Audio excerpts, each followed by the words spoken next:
It is a fast-acting viral strain that infects the host immediately, and upon getting sick, the infected will become racked with coughs, sweat profusely, and start to get the shivers and chills. There he is, the legend. The man, the myth, the legend. Yeah.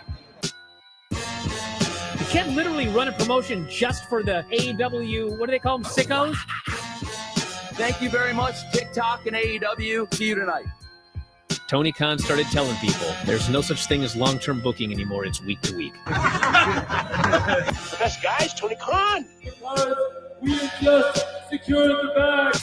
It's not like I tried to be a character. It was just sort of happened naturally. But it was never something I intended. It was just something that happened because the wrestlers asked me to do things in matches, and I do them.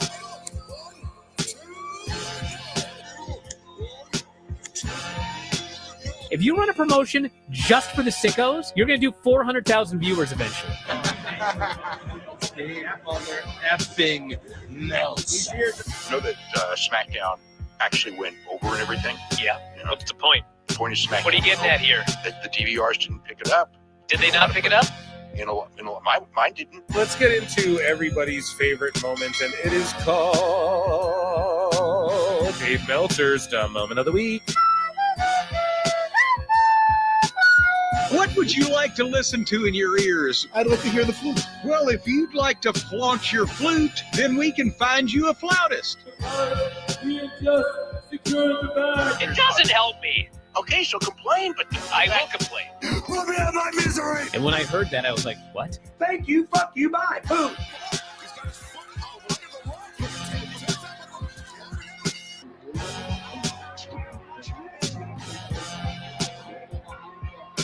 You got to run a promotion for everybody. The sickos can be the ones that buy tickets first and spend the most money on the merchandise. Because we just secured the bag. But, you got to promote for everybody. Then you'll have a lot of viewers. I think we proved a lot of so-called experts. We made them look like idiots. We're not going anywhere. Tony Khan's not going anywhere. You'll also be there on TNT. You'll be in 2 places in a month. You'll be live on my favorite movie. Smackdown. So great, Pittsburgh. It's not like I tried to be a character. It sort of happened naturally. the best guy is Tony Khan. Keep themselves safe. I look and see it's not just me. Jack, why do you insist on doing this dumb internet shit on TV? I look and see it's not just me. This place is a fucking joke, man. You're a clown. I quit. So many of us have stood where I stand. We are the young, so raise your hand. So many of us have stood where I stand. We are the young, so raise your hand. They call us problem child. We spend our lives on trial. We walk an endless mile. We are the youth gone wild. We stand and we won't fall. We're 1 and 1 for all. The writing's on the wall. We are the youth gone wild. No. It doesn't make logical sense, but it makes. Well, yes, of course. But it makes wrestling booking sense. Of course, this makes no sense. Of course, okay, it makes no sense. However, in pro wrestling booking, which often makes no sense, you would do that. It's about making money. It's not about anything else. Wrestling's always been about making money first and foremost. That's it. Yes, I look and see it's not just me. Last weekend was the greatest weekend in AEW history. This is the greatest week. I look and see it's not just me.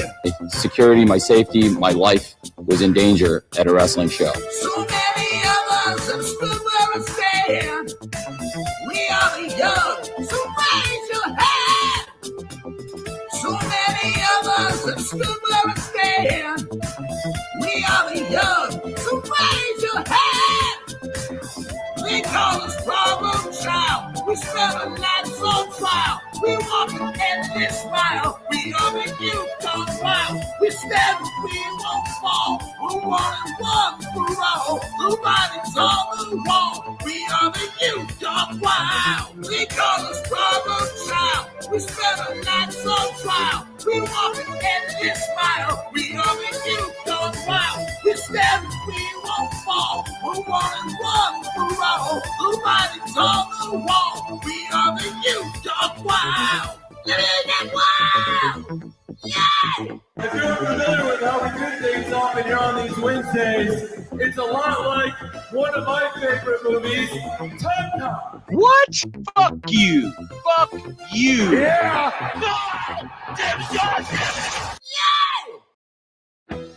We don't want to make false accusations here on the program, Brian. We do not want to accuse people of behavior, either unsavory behavior, possibly criminal behavior, certainly behavior that shouldn't be imitated. We don't want to do that if they're not guilty of it. It's time for Jim Cornette's drive-thru, sponsored by Stephen P. Send an email to our crew, buy a cameo or two. It's Jim Cornette's drive-thru. Come and pull up to the window and we'll open up the screen. Watch his corny cuts of promo on that bitch at Dairy Queen. Hear a tale of Smoky Mountain and some stories from the South. Then make like Vince McMahon and shove a sandwich in your mouth. It's Jim Cornette's podcast. Taking questions you will ask. Talking wrestling from the past with his co-host Brian Last.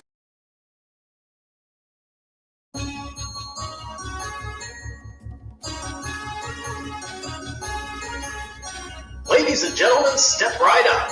It's time for Jim Cornette's drive-thru.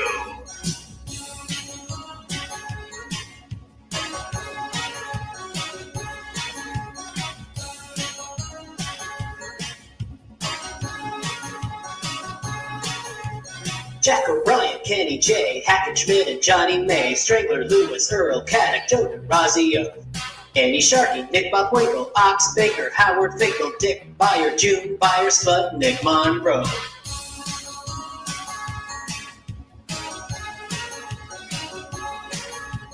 Charles Cutler, Londos, Mil Mascara, Santo, Gorgeous George, Jerry Graham, Fujinami, Vince McMahon, Dory Funk, Terry Funk, Scorpio with Splash Funk, San Martino, Buddy Rogers, Spiros, Harry Young. Don't fuck around with Corny. He's got a tennis racket and he's gonna whack it. Don't fuck around with Corny, cause it ain't no mystery. This is wrestling history. Jerry Lawler, Brooklyn Brawler, Yokozuna, Okerlund, Vern Gagne, Greg Gagne, Playboy, Buddy Rose, Eddie Graham, Mike Graham, Superstar, Billy Graham, Rick Rude, Robert Roode, Antonina Rocca, Randy Savage, Harley Race, Mushniks Wrestling at the Chase, Jimmy Crockett, Cactus Jack, Stan the Man, Stasiak, Jimmy Garvin, Ronnie Garvin, Barry Windham, Gary Hart, Dusty Rose, Randy Rose, Shawn Michaels, Bret Hart. Don't fuck around with Corny. Taking listener questions on some old school wrestling. Don't fuck around with Corny. He's got endless stories from the territories. Vaughn, Eric, Street, Birch, Bill Watts, Jim Hurt, Teddy Long, Awesome Kong, Armstrong's, Ding Dongs, Luke Best, Pat O'Connor, Smoky Mountain, Ring of Honor, Nasty Boys, Steiner Brothers, Sid Vicious, Tracy's Mothers. Tully Blanchard, Ric Flair, Ivan Koloff, Russian Bear, Mildred Burke, Samoa Joe, Vampiro, Burpo, Bobby Eaton, Stan Lane, Dennis Condrey, Taker Kane, Jimmy Snuka, Usos, fuck Vince Russo. Don't fuck around with Corny. He worked for Vince and Crockett, now he's knocking pockets. Don't fuck around with Corny. He's the major domo and he'll cut a promo. Robert Gibson, Ricky Morton, John Cena, Randy Orton, Starcade, Super Brawl, Bubba Rogers, Baby Doll, Pittsburgh, Pennsylvania, headline WrestleMania, Farmer Burns, Anderson, Sergeant Slaughter, Patterson, Frank Gotch, Joe LeDuc, Ron Simmons, was Farouk, Rene Goulet, Maurice T.A. What else do I have to say? Don't fuck around with Corny. Ooh, what's happening, guys? Don't fuck around with Corny. What's happening? Welcome to another eclectic PWT live show. I am your host. Phil, Marks. And I'm here. Where's my obsessive psychotic freaks at? Where are you all at? Where's my weirdos at in the chat? Where are you guys at? How are y'all doing tonight? We started a little later than usual, and that is because we have Saturday night's main event on tonight, and we want to watch it together. So we started like an hour later or so than I typically like to. I have whatever on here. They're playing. It's Best of WWE Cody Rhodes American Nightmare. And of course, I just have it muted in the background. When SNME comes on, we will be focused on that. Chat, I see 108 of you already in here. Run the likes up to 100. You know, that's what I'm going to ask for. We're going to do, I believe, some giveaway action tonight as well, because only one of our 3 prizes were claimed. So and I checked the email just before I went on the air here. So we definitely need to give away 2 more prizes, guys. So we're drawing again. I hope you're all down with that. I'll have to set that up on the fly. I want to talk to you all about Smackdown. I want to talk to you all about Final Resolution Live, or TNA rather. I don't know why I called it live, just because everything's live right now. We're live. Everything's live, pal. And yeah, and then I have a boatload of hot news, so much Dave Meltzer meltdown action. There's going to be obviously commercial breaks throughout this thing too. So we're going to be able to react to stuff, and it's going to be a wonderful evening. Chat, make sure if whatever you need to be said needs to be said on screen, you get a super chat in. The Christmas special is going to go down, so I need to announce a few things, a few plugs. The PWT Holiday Christmas Special, which I have something very fun planned. It'll be the same show, but just also different. It'll be more like a holiday special, if you will. So that shit's going to get demonetized for sure, and I'm going to re-upload it onto Patreon after it's done, but you don't want to miss it. It'll be on Wednesday, and I know the replay, like I know you're like, oh, it's Christmas, so I'll leave it up as long as I can. But like they're gonna come after that shit. So as long as because I'm gonna play clips and stuff. I just said fuck it, it's Christmas, right? So I'll throw the unedited version on Patreon, but it's gonna be a fun time. You don't want to miss it live. And I actually don't know what time I'm gonna do it at. Chat, let me know if you guys want me to do the Christmas show during the day or during the evening on the 25th, because it lands on Wednesday. So you guys let me know if like the evening's better or like the afternoon. I'll wake up at 5 a.m. if it makes sense for you guys, you know. Santa Phil over here. I'm gonna make it happen. So yeah, it's gonna be a fun time too. It won't be overly long, so I'm not gonna keep you guys for like 4 or 5 hours talking about sickos on Christmas. We're not gonna do that. It's gonna be like fun, couple hours, 2 hours, you know, maybe a little more. And yeah, so just letting you all know that though. That shit, the holiday special is going down, but it's going to get demonetized. I'm going to have to put it on Patreon. Speaking of which, patreon.com/prowrestletimes. If you want to support hours upon hours of extra content, myself and Alt Jake are watching all of Tough Enough Season 1 in the new year. I am watching Total Divas with my wife. I also am reacting to all the Botchamanias. I got some other stuff planned on there for you guys. And just there's already lots of stuff like from the last couple years as well, like every wrestler getting punked, the full unedited 10 minutes of Tony Khan from the All Access show, all of those sorts of things. Go check that out on Patreon. If you want to support, consider becoming a member. It's only 99 cents. Members win shit. We're giving away PlayStations and shit tonight. That's because of members, okay? And then also we already surpassed, by the way, 5.1k subscribers on this channel. We hit 5. We rolled right into 5.1. Hey, let's get to that 5.5. We're on the way. We're on our way to Viridian City. Shout out my pokey marks out there. And what else do I got to say? Discord, get in the Discord. Don't be a goober in there or I will ban you. It's a privilege to be in there. And what else? That's it. I guess that's it. So round of applause for plugs, ladies and gentlemen, and round of applause for the PWT universe. Now, tonight, I actually am going to invite my good friend who, you know, he lays in the cut, as we call it, George. He likes to lay in the cut. And the reason is because he's dropping all these stats and there's all these things. He's been DMing me stuff. that, you know, because when he was a teenager, right? Saturday Night Main Event debuted, and he DM'd me the stuff. I'm not going to show my DMs on screen here, but this is what he was telling me. He said, reminder, the first SNME was in 1985 and was watched by 33 million people. Yo, okay.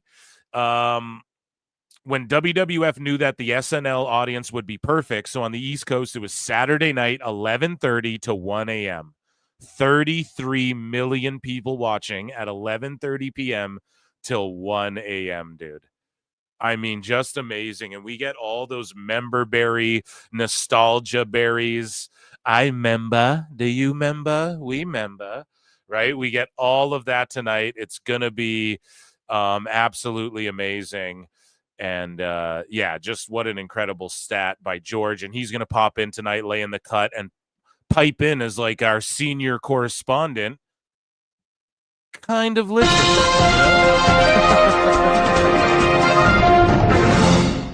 George, I love twisting your titties, buddy. You know I love you. So we'll hear from him in a bit. STG212 for $5 says the best guys, Tony Pecan. Yeah, I love Tony Pecan pie. Oh shit! What's Dave Meltzer's favorite pie at Christmas? Tony Pecan. That's so stupid. How'd you even think of that? The best guys, Tony Pecan. How'd you even think of that? The best guys, Tony Khan. That's hilarious. Yeah, we have incredible Meltzer's fried, as you guys can see in the title. But yeah, I'm gonna crack myself open a little Red Bullington over here. I'm going to hit this Perry pack, guys. Do the same thing. Chat, I'm going to check in with you all. Let me know how you're feeling tonight. And let's dive. We're diving right in. I'm going to give predictions. I'm going to give reviews. I'm going to dive into this WWE news because there's some that doesn't really matter unless we get it out into the universe before this event starts. You know what I mean? Some of this shit won't even be fucking topical come tomorrow. So, yeah, let's get into it.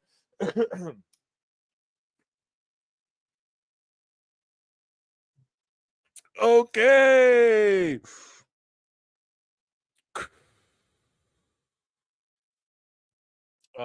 Phil's feet, Cody's losing.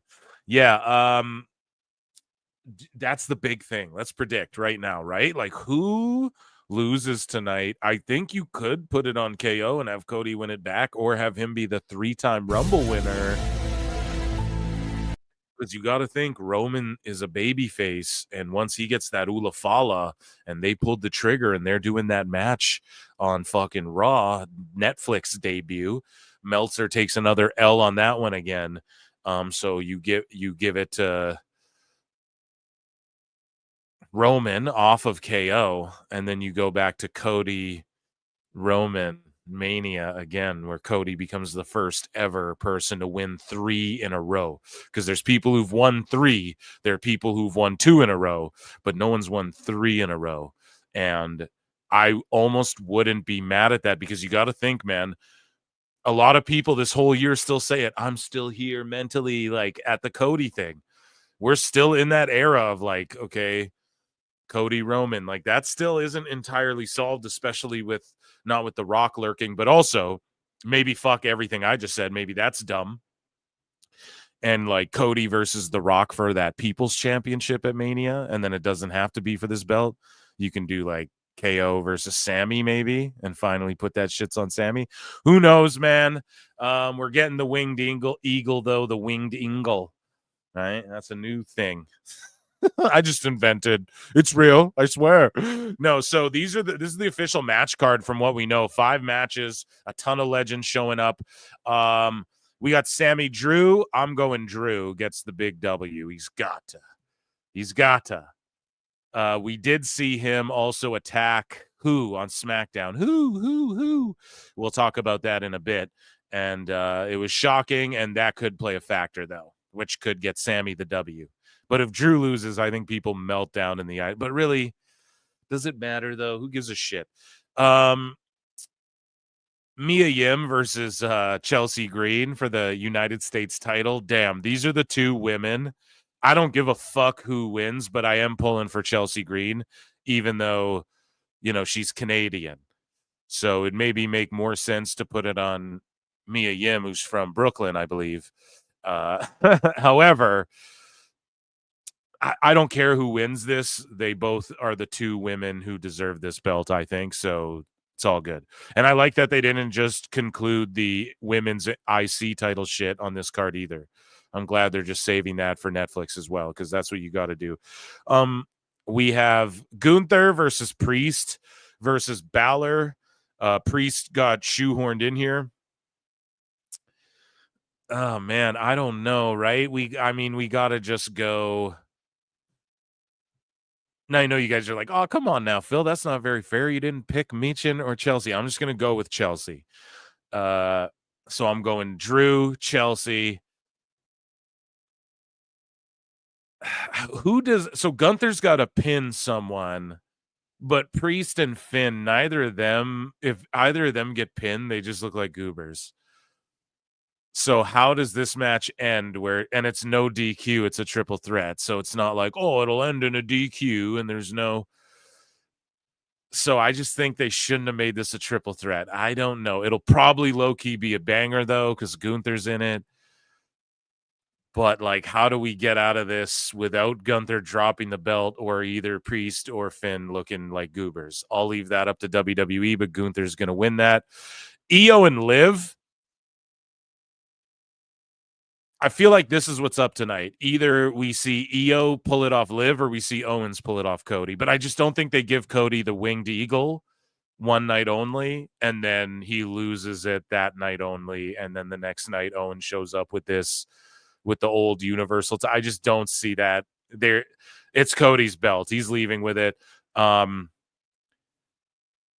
I want to say there's going to be one shock title change. Let's say Io beats Liv, because Liv and Rhea and all of that shit doesn't need the belt.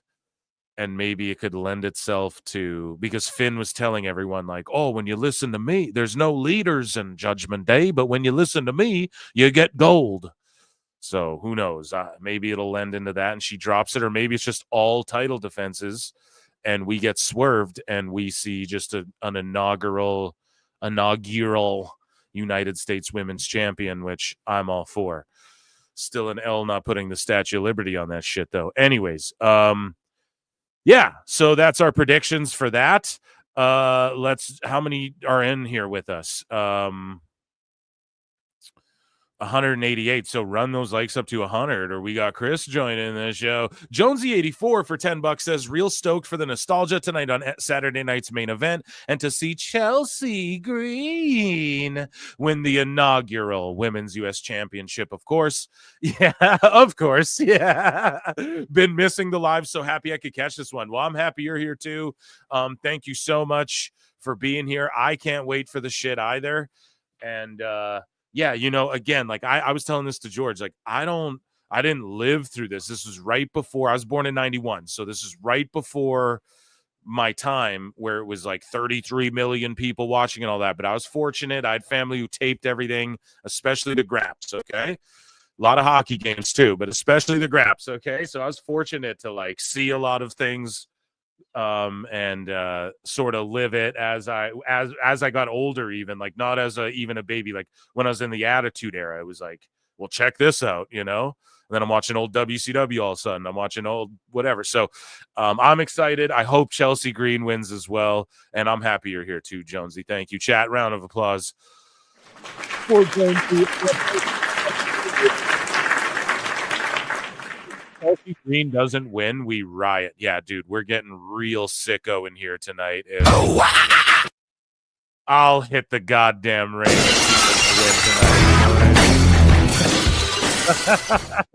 tonight. You'll see a run-in from Phil, a PWT run-in, and not the fun kind where we laugh at shit.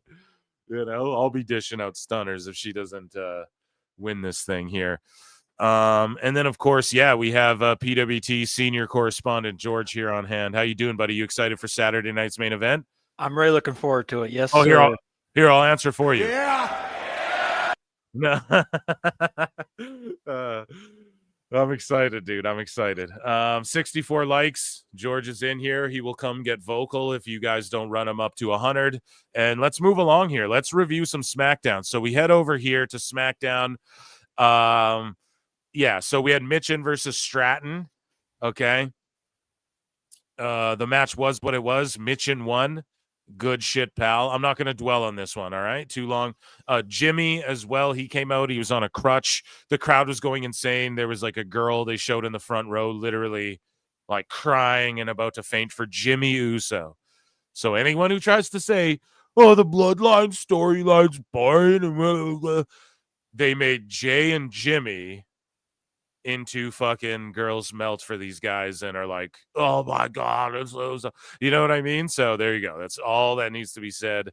That doesn't happen by accident. So, Carmelo Hayes, he was waiting for his mystery opponent. I was hoping it would be Pentel Zero Miedo.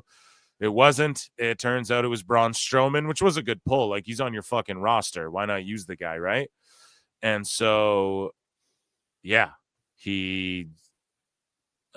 Carmelo Hayes wrestled with Strowman and fucking Strowman got the W. LA Knight took on Solo, which was a way better match than people like. It ended by bullshit DQ, but it was a better match than I know people were going to give it credit for. Like, I know people thought that shit would be sloppy shop. LA Knight, like, he doesn't even need a belt to be over. Him losing the title did nothing to him, like, you know, as far as hurting his overness, or like, he fucking doesn't need it. He's just so cool. He's almost like The Rock, bro. Like, The Rock, yeah, he can be world champ, he hold whatever belt, he never really needs a belt. Him and Hogan, it doesn't need a belt. Like, Rock is so fucking cool, the belt's like just an accessory to his coolness. That's like LA Knight. You can do anything, beat them 10 times, they'll still be fine. Yeah, you know, we be doing it here. So he's just over his shit, bro. There's no taking that away from him. So it is what it is, and good. He's mixing it up with the Floodline, him and Solo. What's next? Him and, does KO win the belt? LA Knight and KO. Let's see it. You know, I'm down. I'm ready for all this shit. So let's mix it up and let's get Strowman in that fucking US title picture as well. You know, if he's not going to be vying for the world title, let's get him mixing it up with Andrade and these guys then as well, and see if we can't make some more competitors, add some depth to that shit, especially because, dog, we're going to fucking Netflix with Raw. So SmackDown needs to get their ducks in order here, and I think we're seeing that. So Chelsea Green beats Bayley. Amazing. I mean, what do you guys want me to say about it, right? Like, they did the damn thing. She did the damn thing, rather. So I'm super excited. I thought they'd fuck around and just let Bayley win. But yeah, Bayley's in the era where I think she just needs to put people over and be more of a mouthpiece. And I think she's in that going into her natty era. Now, I know a lot of people might be like, oh, come on now, Phil. That's not very fair to say Bayley is like Natty Neidhart. But listen, I don't know. Unless I don't know. Is chat like big Bayley fans? To me, it doesn't click with me. To me, Bayley's not like, she's kind of cringe to me, you know, especially when she's babyface. So unless she's doing the hug stuff, that was the only time she was over and worked with me. I thought that was like John Cena. I was like, they will never change this gimmick. Why would you? You know? Okay, heel turn, return to it. But no, now she hasn't even fully returned to it. She's like thicky Bayley, which is great. I'm not mad at it, you know. The key to Lions as well. I keep the same energy. Hey, maybe just be a mouthpiece and don't whatever. But yeah, it was what it was. Overall, SmackDown was cool, so we preview that.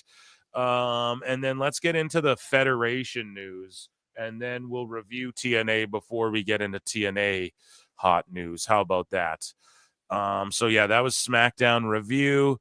And let's get into some Federation news. I know I'm moving quick, chat. We got precious time tonight because I want to be locked in for this thing. How about you, George? You want to be locked in for this thing or what?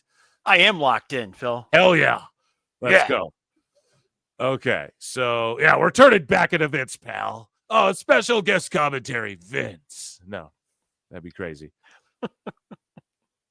So we got some fun ones. Here's some WWE news. We'll do light news later, part of it. Here is Julia Gulia.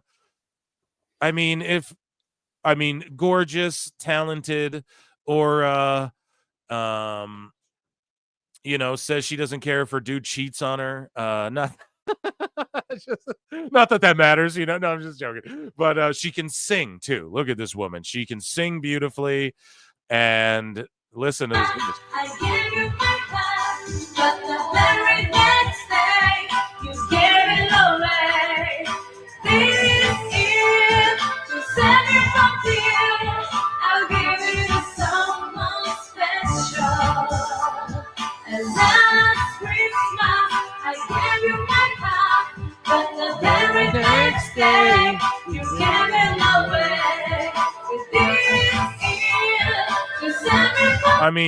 How do you not love her even more?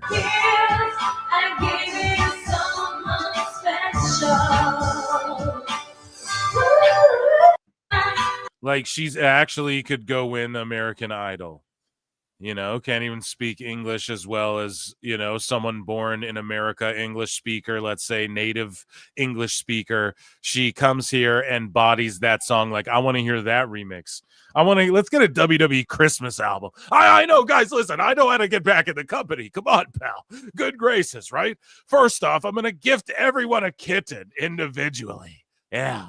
And then I'm going to send you a text message. Actually, no, I'm not going to do that, pal. No. What I'm going to do is I'm going to make a WWE Christmas album with Simon Cowell. Zilla Fatu just called out Solo Sikoa. Let's see.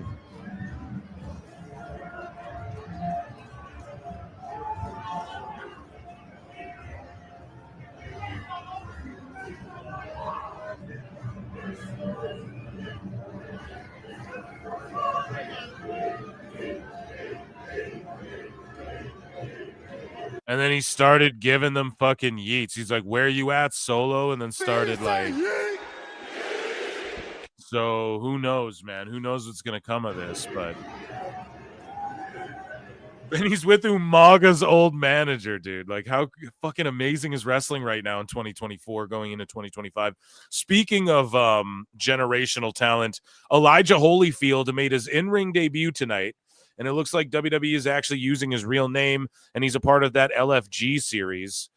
Where Jeremy Borash is also on commentary for that shit. So how cool is that, dude? I don't know are you familiar? Are you a big TNA fan there, George? I'm starting to get back into it now with all the buzz that's going on, so I'm kind of picking back up on it. So Jeremy Borash, he's been around for ages, but yeah, he really helped TNA out a lot, and he's been with WWE for a long time, and I guess they're using him on commentary. Great. He's got a great voice. Shout out Elijah Holyfield. Heath Slater has urged Triple H to think about bringing the Nexus back to WWE. Okay, so how many guys are retired? How many guys are... Like Ryback's shadow banned, so he can't be in the group. No, just kidding. Danielson's in AEW, right? So I don't know. Shout out Muscle Man Malcolm, but I don't know Heath. The Nexus, does that even make sense? Because their whole thing was like Nexus. What are they called? The previous? I don't know. So Seth Rollins versus Punk is reportedly planned for the debut episode of Raw on Netflix.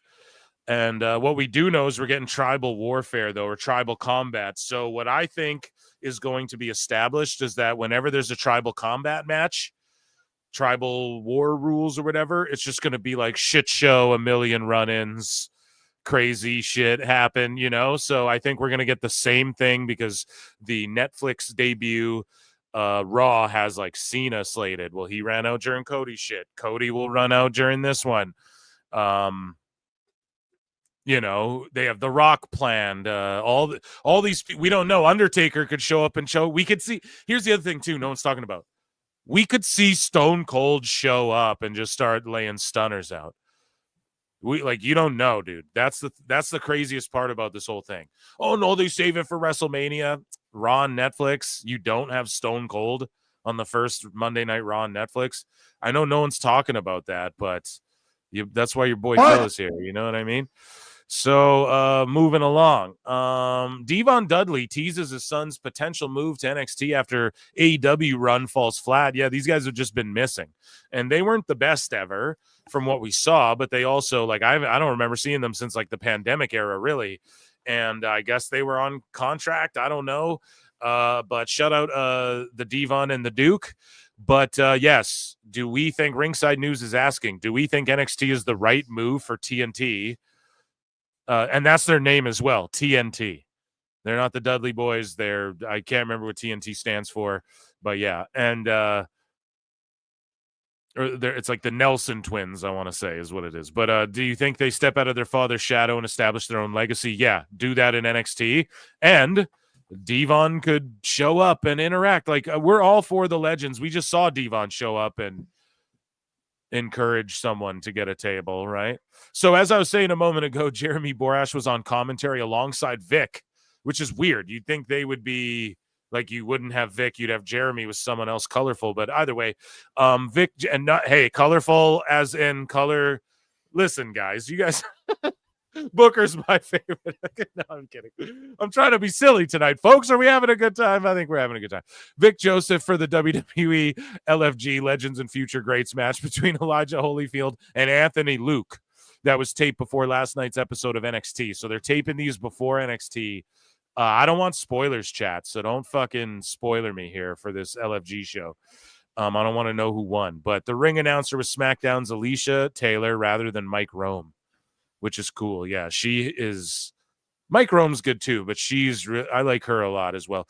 So Trish Stratus gets asked if she'd wrestle anywhere else. Shut out this Rick Ucchino guy, but you know he's alluding to AEW. Here's what she had to say. It's not like a money match or anything. I can pull you to another company or anything.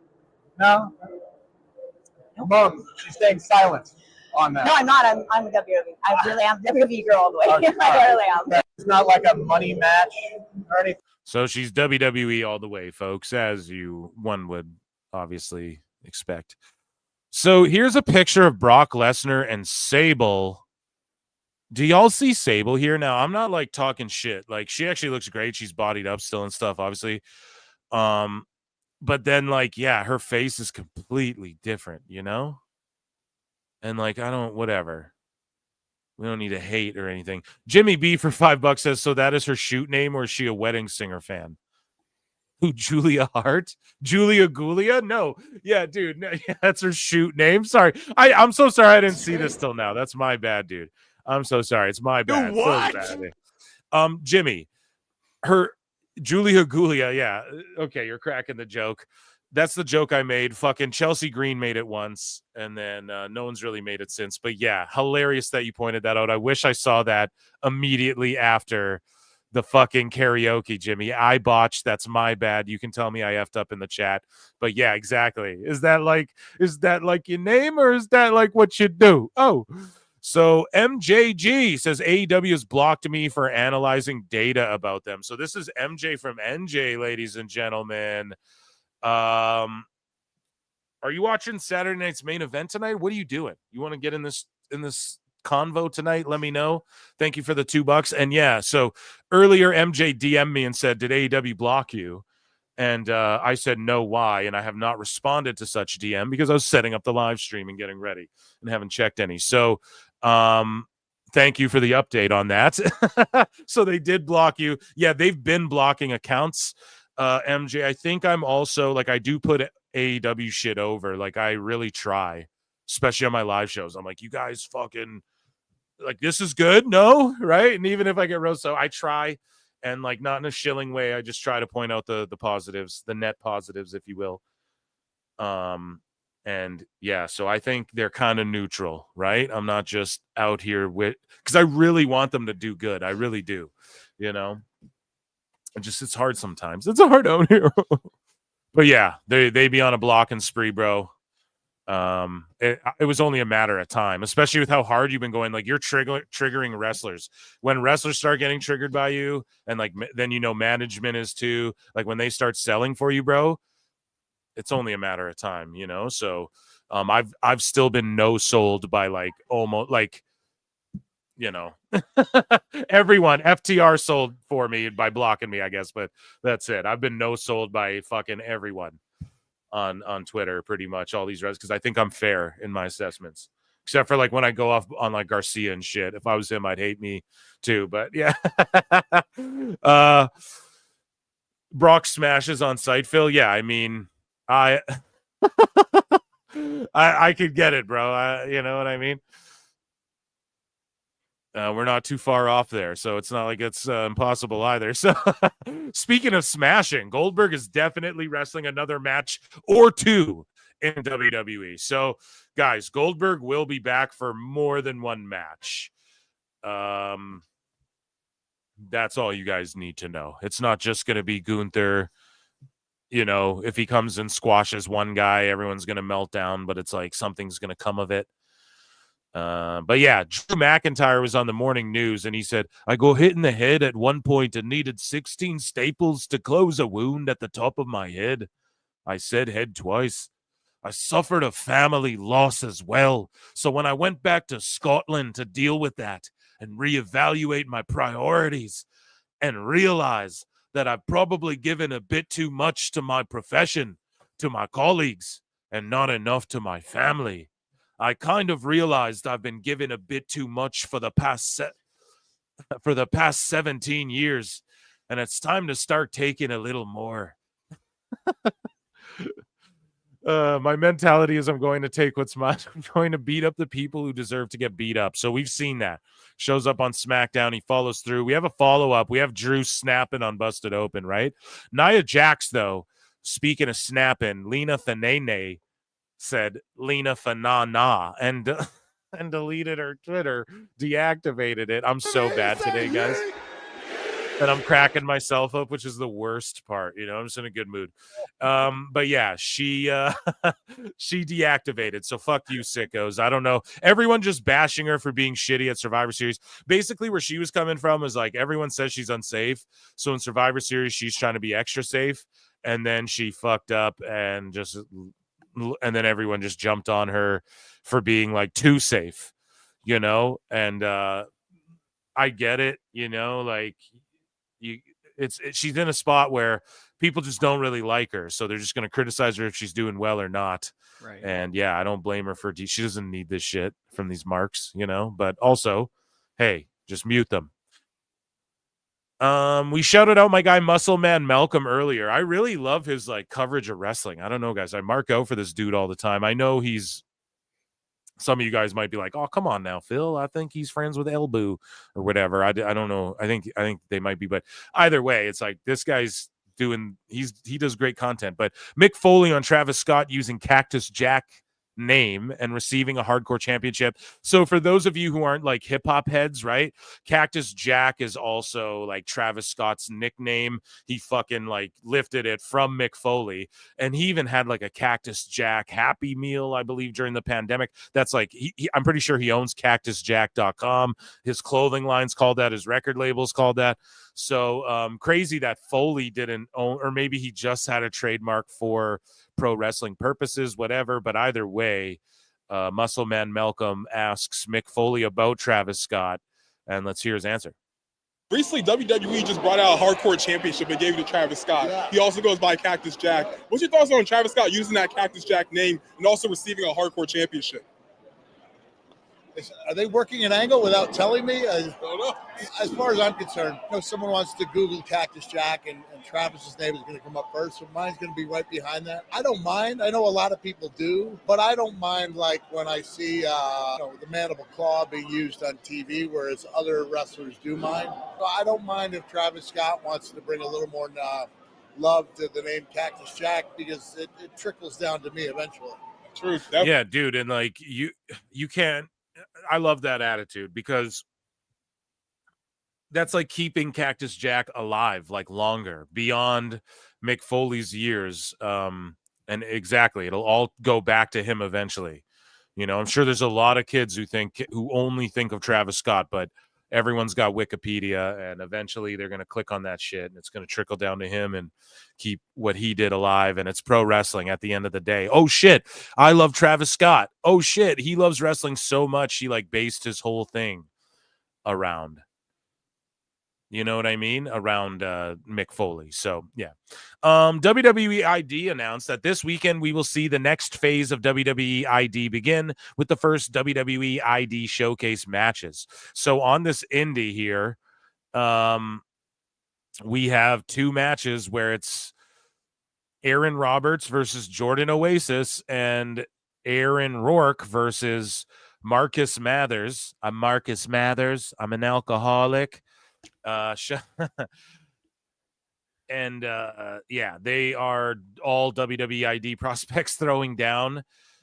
Awesome. I can't wait for that. I don't know if I'll go out of my way to check that out, but I'm sure someone will clip it. WWE ID will have clips on Twitter, and then we will look and evaluate, and hopefully these guys are worth a damn. So handcuffs are off. Jesse Ventura says handcuffs are off. I can say anything I want about anyone. I can even talk about the Gulf of Tonkin incident and 9/11. I can even bring up thermite paint. And how I'm very excited about it. I don't discuss finances, but it's acceptable, and I'll be doing 4 a year. Just like inside job, just like a false flag operation. There's roughly 4 a year. Holy shit. Awesome. I can't wait to hear him on commentary. Chat, gonna be amazing. One night, Alfred Konowa says, one night only, they said. I'm speaking it into existence. Yeah, fucking Konowa called it out, dude. A one night only Winged Eagle title. Boom. Janelle Grant's lawsuit against Vince McMahon and Laurinaitis resumes after a stay expires. So there was this thing called a stay. Yeah. And it expired. So that can continue. We'll see what comes of that. I guess I'll keep you all posted.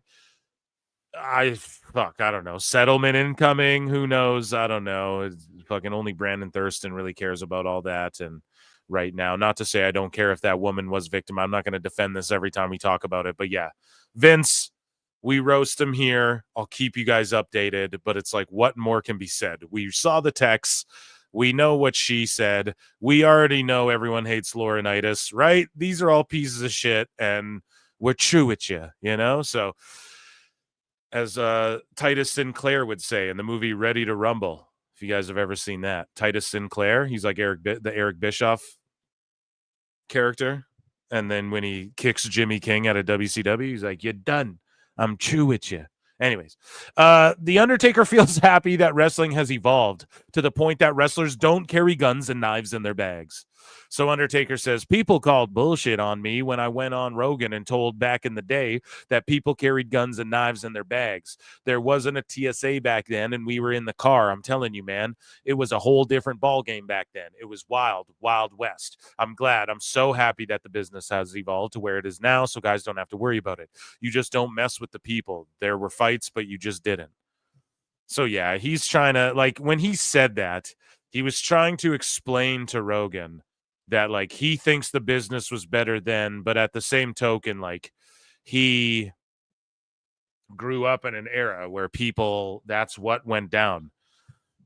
So he was just trying to paint a picture, guys, on a podcast that you're sitting there talking, shooting the shit for 4 hours. I mean, people just, all the pussies jumped all over that, but they want real wrestling, hypodermic needles, real grapples, but they're triggered by a guy saying, yeah, I had a gun in my bag, you know? So Logan Paul gets I'm an asshole today. Logan Paul gets asked if he'll be at WrestleMania 41. And his response, Jesus Christ. His response, geez, I'm getting redacted the more I cover some of these redacts. No, but his response is a good one. Obviously, he'll be at WrestleMania, though. WrestleMania in Vegas. Like 100,000. Shout out Impulsive Podcast, by the way. That's what Elite. And Big Mike Fox. Yeah, it's Fox. He'll be at Mania. Or actually, no, he went. Just Stadium. Yeah, it's going to go crazy. Yeah, you should do something. Are you going to be back in time for that? No. Brother, come on. I'm retired. I'm a dad, bro. He's taking time off. I'm a dad. Pops. Yeah. You're a dad of 8 kids. 19 kids. Damn, bro. Our guys, that's what we got the huzz everywhere. Yeah, so he's just like, oh, dude. Oh yeah, bro, that's lit. You're a dad too. I'm a dad now. Fucking Logan Paul, man. Oh, he's such a geek, dude. In real life, he's such a geek. So good at wrestling. It's ridiculous. Coco Beware says, I'm back. So we see here Coco. We got the Hammer. We got Tito Santana. We got Jimmy Hart. And we got Ted DiBiase. And I think he pulled out. He pulled out of this event, I believe. DiBiase did. He had something come up. But yeah, Coco Beware. I mean, that's wild, right? So Dynamite got its ass beat in the ratings. Developmental has beaten AEW's A Show 9 out of the last 11 times, 680 to 594, and Meltzer completely melts down about it. And we are going to cover it here on the show today. It will be spectacular. Okay. But yeah, they just have been getting their ass beat pillar to post. I saw a clip. I think I got it bookmarked, but I was watching a clip from Bischoff's channel today where he's telling Conrad, you know, like, dude, it'll be in the 400,000. And fucking Conrad is like, oh, come on now, Eric. And he's like, oh, come on now, Eric, that's not very fair. You know, what did he say? He's like, on the road to All In, it'll be right before All In. I don't see it dropping down that low.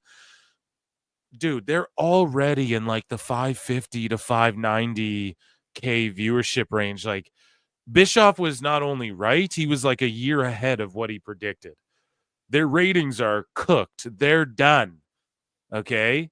And when AEW was whooping NXT Black and Gold's ass, and Black and Gold to me was like, I don't even need to watch this. This isn't as good as AEW. Because it wasn't. We were all saying it. We were all saying that, you know? They need to step it up. What the fuck's going on? They won't say the same goddamn thing. Ratings don't matter. Meanwhile, fucking Bischoff, and this is what they were saying on 83 Weeks as well, Bischoff goes on NXT, and the ratings do a low number, and then they're like, oh, the lowest rated NXT since whatever.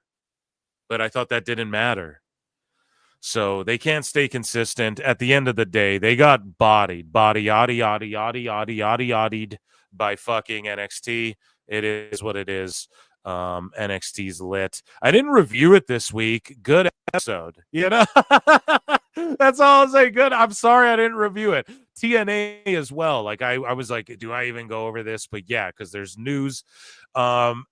Hot news that pertains to it. Speaking of hot news or getting hot, Drew McIntyre got hot, left the room speechless, just solidifying why he is one of the top performers in this industry. And Drew McIntyre don't even need a belt, boys, ladies, and germs, okay? He don't even need a fucking belt. He dropped this going into 2025, letting everybody know. Great vignettes. He's showing up on Smackdown. He's cutting good promos for radio stations. Here's him on Busted Open, their holiday special. He leaves the room speechless. Let's EFAP this. I felt a few months ago I'd be really happy. You know, I've always given to this industry, probably too much, and I never really feel like I got too much back, and I would be over the moon if I felt that people were following suit and it was going to be good for industry in the future. And to be completely honest, after Hell in the Cell, I went back home. A close family member died. I don't care about the staples in my head, all that shit. Like, I can get over injuries. I've showed up with broken bones, never told the office, and worked right through it. But I've never had true time at home ever in 17 years. I've only ever been home when there's a wrestling show. I've missed. Guys, run those likes up to 100, or Chris is on deck to join the show. Okay, he's back here with me. Loaded. Unless, yeah, he's back there with George, dude. Unless you guys want him, because then you don't get him. Okay, run those likes up to 100, please. Thank you. And let's hear what Drew's got to say, man. This shit was intense. When I first listened to this, I was like, holy shit, man, this is the stuff. Now, oh, is he being real here? You know, I see some of these sickos in the IWC. Oh, look, he's fed up. Guys, he's working. But also, yes, I love it when people get worked. That's good. But like, yes, obviously he's working, but there is truth to it. but it's turned up to 10. So what you do, when wrestling's good, is you take the truth, you turn it up to 10, and you do business, even if you don't like a guy, even if you are fed up, right? Let's move along here. Weddings, birthdays, some funerals I should have been at just for this industry. My mum passed. I went home for a couple of weeks. I was straight back at work. I never truly dealt with it. And then going home this time and spending real time with my family, I realized I might have made a mistake. I've given and given and given and given to this industry, and it's taken and taken and taken from my real family. And I'm trying to keep it together. I respect everybody sitting with me right now. But as much as we're on the road, we call each other family. That's a matter of convenience. I was with my real family, and when I was gone for that 3 months, I can count on pretty much one finger how many people checked in, like, how you doing, Drew? And it really opened my eyes. What's going on around here. I tried to stay away from the social media and the likes.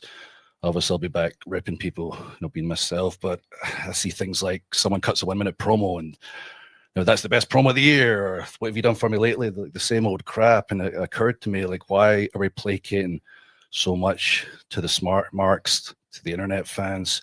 When did things change? And I realized, bro, and that's what's genius, because WWE, man, they mastered the social media way of marketing and getting over with us to where, like, they're still, Vince is old, like, we tell them what they want, pal. They're still sort of doing that. And when he's like, I don't know why we placate to the smart marks on the internet and all this shit, WWE, like, doesn't really do that. Like, they do sort of, but they put it out there. They, like, make the internet go, we want this certain thing. They know what they're doing. They're 10 steps ahead right now. I'm telling you, that's why everything's so successful. It's just one of the many factors. Whereas AEW, like, their social media game is the exact opposite, and they are literally placating to the marks, right? But Drew knows, like, by saying this, he gets over, and this is him placating to the marks by saying, I don't know why we're placating to the marks. You guys get what I'm saying? Like, they're playing 4D chess right now, and it's just paying off in droves, and Drew's a master of that. So he's so fucking hot. We're talking about what a great promo. He says in here, I don't give a damn about when they say I have a great promo and all that shit. He just knows what to do and what to say, and he's God. It's just amazing. This guy. I would just. It's a goddamn shame.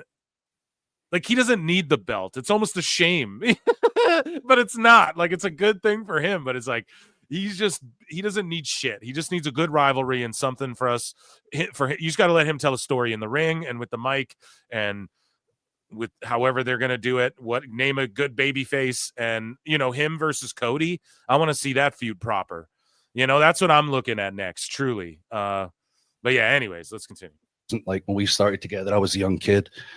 It's when we started letting the marks in the locker room, and it's really getting to me. And I hate to say this, I gave and gave and gave, and as far as in wrestling on TV is concerned, I'm going to take and take and take. Like, tomorrow morning, I'm still going to be out there helping the homeless, things that really mean something to me.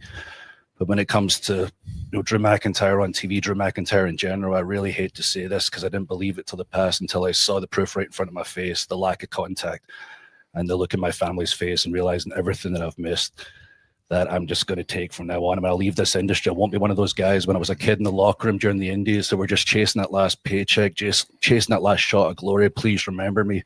When I leave, when I retire, I'll have accomplished everything. And it doesn't matter if you're Mark Henry, Billy Ray, Tommy Dreamer, Drew McIntyre, Stone Cold Steve Austin. When you're gone, they move on. They forget. And it sucks, but it's true. So as far as I'm concerned, when it comes to the internet, I don't give a fuck about your opinion.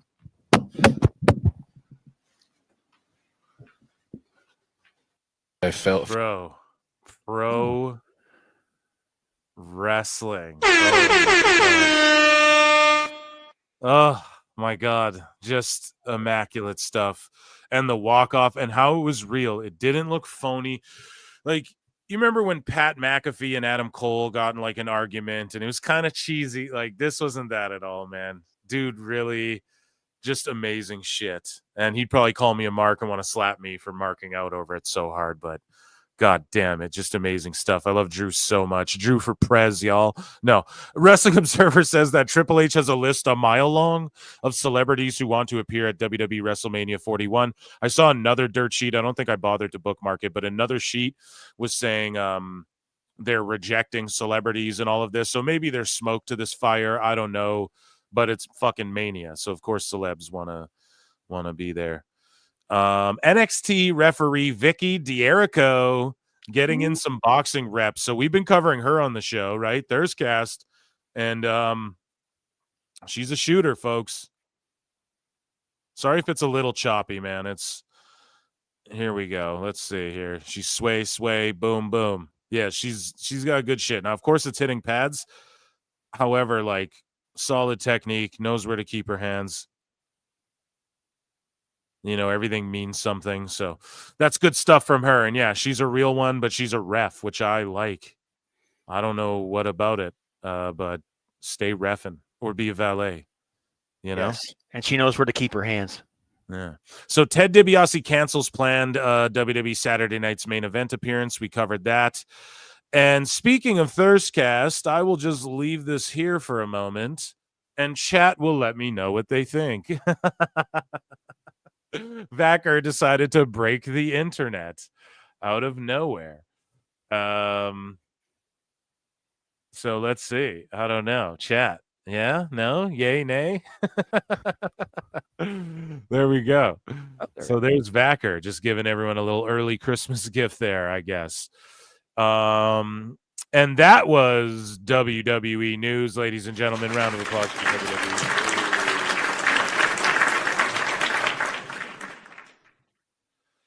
Okay, let me check. Are we at 100 likes or nah? Nope. No, we're not. We're at 98. Joining us on the show, ladies and gentlemen, to serenade, actually. He called me. He's like, Phila, I want to serenade Vaquera. He's here to serenade Vaquera, try and lure her back to AEW. Chris Jericho. I look and see it's not just me. So many others have stood where I stand. We are the young, so raise your hand. They call us problem child. We spent our lives on trial. We walk an endless mile. We are the youth gone wild. We stand and we won't fall. We're one and one for all. The writing's on the wall. We are the youth gone wild. Let me get wild. Yay! Went from 98 to 107. Oh, I'm sorry. You guys think I'm going to turn it off in the middle because you get to 100? Okay, the new rule is I will live watch it, and if it gets to the 100 while he's singing, I will turn the shits off in the midst of it, okay? I will stop it, but that's up to you all, okay? But yeah, I actually enjoyed that. I don't know, man. I don't know. I kind of really enjoyed that. I'm getting to think a lot of people more like it than they don't now. Yeah. You guys might be lying to me, right? It's all a fucking lie, right? Liar! Okay, so guys, we got 2 minutes till main event starts. Do we just rapid fire? Let me just make sure everything's good. What match are you most looking forward to there, Georgie? I'm looking forward to the three-way match for some reason. I can't figure out why yet, but I'm intrigued by the three-way. I'd be interested to see how they're going to run that up with Finn Balor in there, because Finn Balor is usually hit or miss. I can never tell what I'm going to get when he's in the ring, so we'll see. Yeah. Okay, yeah, this thing's going to start in a couple minutes. I am fucking excited, guys. Okay, so let's just rip some AEW news. What should we do, chat? Should we do some should I try and run through here? Let me just share this tab. So Final Resolution went down. I threw it on as I was like kind of going to sleep, not hating at all. But I kind of figured like Nemeth is going to beat Francis, spoiler alert. I don't know. So there was some matches here. JDC defeated Leon Slater. Okay. Gia Miller announced Hammerstone is off tonight's show, and then he confirmed he's actually injured. We'll talk about that in a moment. Frank Kazarian beat Jonathan Gresham, tapped him out with a fucking Kimura as well. And it's like, damn, really? You guys are going to do Gresh like that? Moose beat Kushida in an actual fun match, but like, I don't know why Moose is in the X division. The Rascals beat Callahan and PCO, and then Jake Something was just on his own team. He's just a one-man team, right? So it was like a three-way. And I don't know why you'd put Jake in that position for him to then just it just seems weird to me, like put him in that position so that he overcomes and gets like super over type thing. But yeah, Sami Callahan and PCO hugged it out afterwards. And then there was like some Mystery 23 video. So much like the Wyatt 6, or you watch one of these shows and there's one of these wrestling shows and there's like the devil angle or whatever. In AEW, they have this like 23, like the Jim Carrey movie. The number 23 keeps popping up everywhere type shit. And so, yeah, basically they play this promo for that. And I don't know, someone's going to debut with some 23 gimmick. Maybe it'll be Taylor Swift, or is that 22? I'm 22, or is it 23? I don't fucking know. Ace Austin beat Trent Seven. Really good match. Jordan Grace beat Rosemary via DQ, though, because Tessa Blanchard returned and attacked Jordan Grace.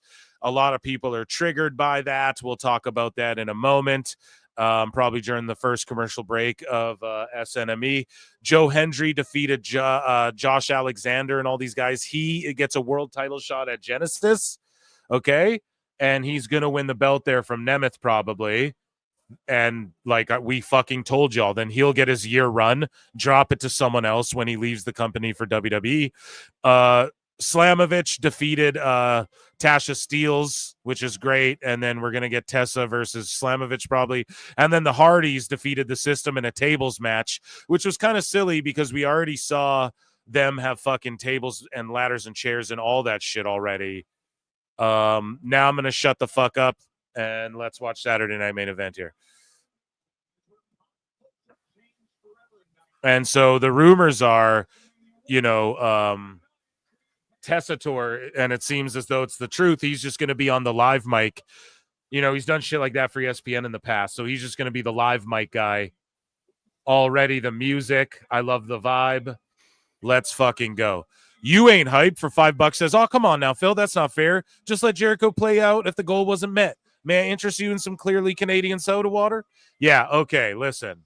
You got it. Okay? Oh, come on now, Eric. We'll try it your way a bit longer, and then we'll try it my way eventually if we don't come to an agreement there. Thank you. You ain't hype. I know you love Jericho. You're a Jericho-holic, baby. I love the fact they went back in the TV thing like they did. Bro, I love I was just going to say, bro, I did that sort of with the I did like the cyberpunk thing for the sickos video, like on the old school TV. I love that they did that with this. It's the only way to do it. Everyone remembers those fucking color TVs with the antennas. You got to smack the shit out of them and all that. Or the ones with the VCR. I remember when they built the VCR in, that was like the game changer too. Yeah, I had one of those. Yeah, that shit was like, I remember getting, dude, the music. Oh yeah. Dude, I am way ahead of you, by the way. That's fine. I tried to I paused mine for a minute so that I wouldn't be ahead. I don't know, George. We're just doing this, okay? Yeah, I'm good. Yeah.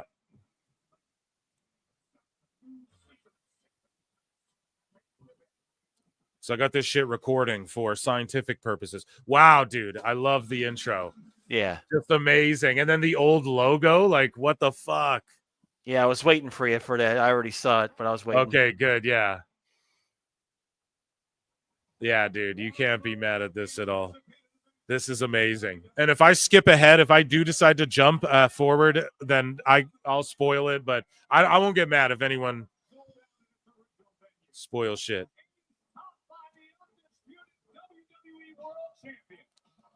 I just want to see what the first match is here, too, so I can fucking put it in the chat for a poll. We need polls in the chat tonight, and not just for Vaca Pause. No, just joking. You sick freak. You what? Wearing a Gold Dust shirt. I love that Kevin Owens has been wearing like Stardust shirt, Gold Dust shirt, Dusty Rhodes shirt,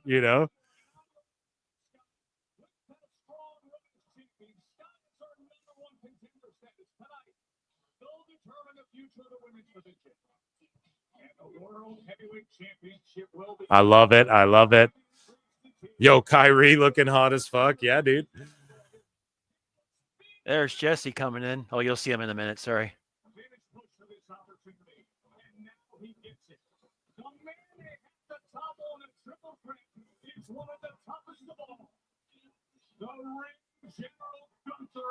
He's got the boa on. Yeah, dude. What was he gonna not? I know. Amazing, dude.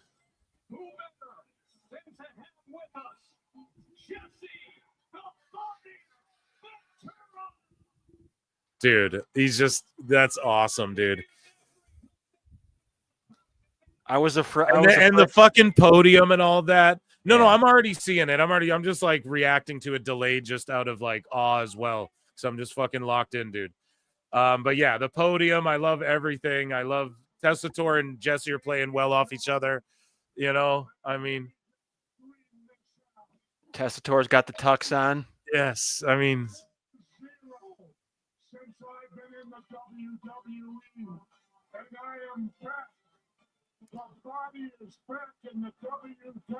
let's go, dude. 40 years. I love it. See, and just the nostalgia, like once a week, we get the member berries from the old WWE. It's awesome because like the old cheesy era of WWE that everyone's like, this was shit, this was trash. Oh, everyone had a goofy character. Now we're in the generation where it's like, nah, dude, remember this shit? Like even this stuff was cool. You know, the late 80s, early 90s and all that. We want all that too. There'll come a time where we're asking for the gobbledygooker, folks. No. Wow. Not that again, but you guys know what I'm saying. This is weird that I actually got chills because I can remember exactly what the frig I was doing. Saturday Night Main Event is live on YouTube in the UK. What a bunch of lucky motherfuckers. Just easier to... YouTube is the shit. I use YouTube for fucking everything, dude. I watch everything on there, bro. Oh, McAfee.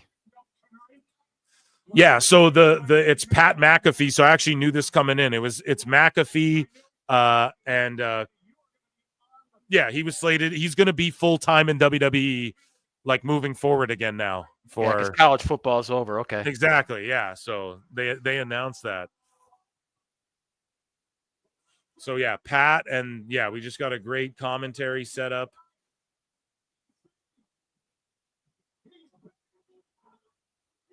And you know Pat's marking out so hard being on an SNME, you know? He's like, dude, what the fuck? Do you notice they got the old like WWF logos all over the place without the F, obviously? Yeah, yes. And they got the fucking red, white, and blue ropes. I couldn't be more pleased with this. Of course, still they're using the LED boards, no, like on the side. So I like that it's a blend of modern and old, and I don't know. This shit is amazing, dude. I'm feeling it. And this is only a 2-hour show, guys. Remember that. Like, it's going to be jam-packed. This is going to be ridiculous. Like, where are we going to get to Coco Beware with all these 5 title matches? You know what I mean? I have a feeling one's going to get called off because of a DQ. Someone will be laid out injured backstage, and they won't even get to one of these matches. There's going to be a DQ in one match because in the first broadcast that they did, they had a DQ in the main event. So keep that in the back of your mind. What if they do that again, a DQ in the main event? They might, because it happened. So for the youngins in the crowd, George, explain to the good folks at home, like as the wrestlers make their entrances, like, so the reason it's Saturday night's main event and live from New York, it's Saturday night, like Saturday Night Live, just for anybody listening or viewing who might not know, why is it called that? And what like was the whole point to it? You explain it. You lived it. It took the time period. Saturday Night Live had the time slot between 11:30 and 1 o'clock in the morning. And that was a huge show growing up. All of us loved watching it. Yeah, I loved it growing up too, man. SNL's fucking spawned so many careers. Everyone knows the legend of SNL, but that they were in the time slot and they would go live from New York at Saturday night. So WWE fit in there. And as I told everyone before you hopped on the stream, dude, you were DMing me, 33 million people watching 11:30 till 1 a.m. Yeah, it's sick. Fuck. Like we could fucking AEW can't even get 633,000 people to watch their goddamn show. They can't even get 3,300 people in a building. And we had 33 million people watching the Saturday night main event. You know, times were different. Times they are a changing. But it was something we all looked forward to. This was big. This was huge at the time. Because we didn't have internet. You didn't have anything. This just popped up. People talked about it, and off we went. So I'm going to start a poll in the chat.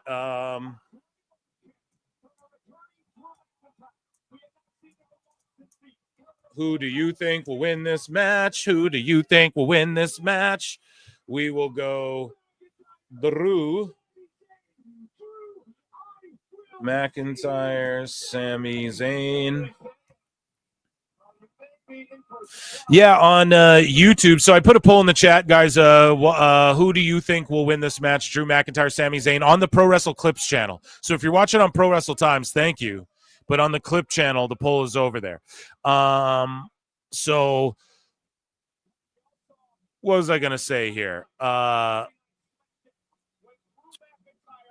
TNA, just as a side note here, I watched this video the other day they dropped where it was like 24 superstar or 24 wrestlers that you didn't know wrestled in TNA. And that was a really cool video, guys. Go and check that out on YouTube. If you, I just want to plug that. Shout out TNA. It was cool. It was like I knew like a handful of them, obviously, but there was a good portion of them where I was like, I had no idea. You know, like El Generico wrestled, or like Tyler Black like did a job in TNA. I was like, I had no idea about that. But yeah, I love that Sammy's coming out. Like, I love that it's like through the tunnel, and it's you know, like it's sort of big fight UFC feel. It's old school as fuck, obviously for WWF, but like what you can relate it to in modern times, UFC sort of has them do that. And then I like that he comes out like with Bloodline dudes flanking him, because like that's his crew, you know, or whoever was. Yeah. Go ahead. Sorry. They kept it simple on the intros. That's perfect. You have to keep it the way it was. Oh man, old school refs with the ties too. Yeah, I was just looking at that, dude. What the fuck? This is incredible. Round of applause for WWE, man. Dude, this is once every few months. I think they're doing it because Jesse admitted it. Or like not admitted it, rather. What the fuck? That's like like he has to admit anything. He revealed rather. He revealed that he's doing 4 of these a year. So he'll be on Saturday Night Main Event. It'll be like quarterly or whatever, which I got pwned. I was like, no, I think they'll do them once a month. But no, they're doing one now, then they're doing one next month, and then it'll be every starting in January quarterly. Some dude on Twitter pwned me. He was like, no, it's this. And I was like, I don't think so. And then I was like, I'm just looking at their evidence, what they're doing so far, right? Like if I had to guess, they're going to announce another one in like a month. But no, I think he was right, just based off of what Ventura's saying. And yeah, this is great. Let's give it a good old Tony Khan. This is great. I think that's how they did back in the day too, was just like 4. The week off or whatever, right? Like yeah. So perfect. And that's the way it should be, right? Don't oversaturate. But once quarterly, we get to do this, guys. We get an epic Saturday night main event that'll be PLE level with the body and all this shit. We get to come together on PWT's level and fucking hang out and watch this shit. It's amazing. And you can find out how old I really am. So there. I love the fucking ropes. I love the old logo. I just love the old ref. I love the whole vibe of this dude. And here's something weird that I remember. They always went to commercial doing a replay back in the day. Oh, yeah? Which is weird that they just did that. That's strange that I remember certain things. Oh. Watch what they do.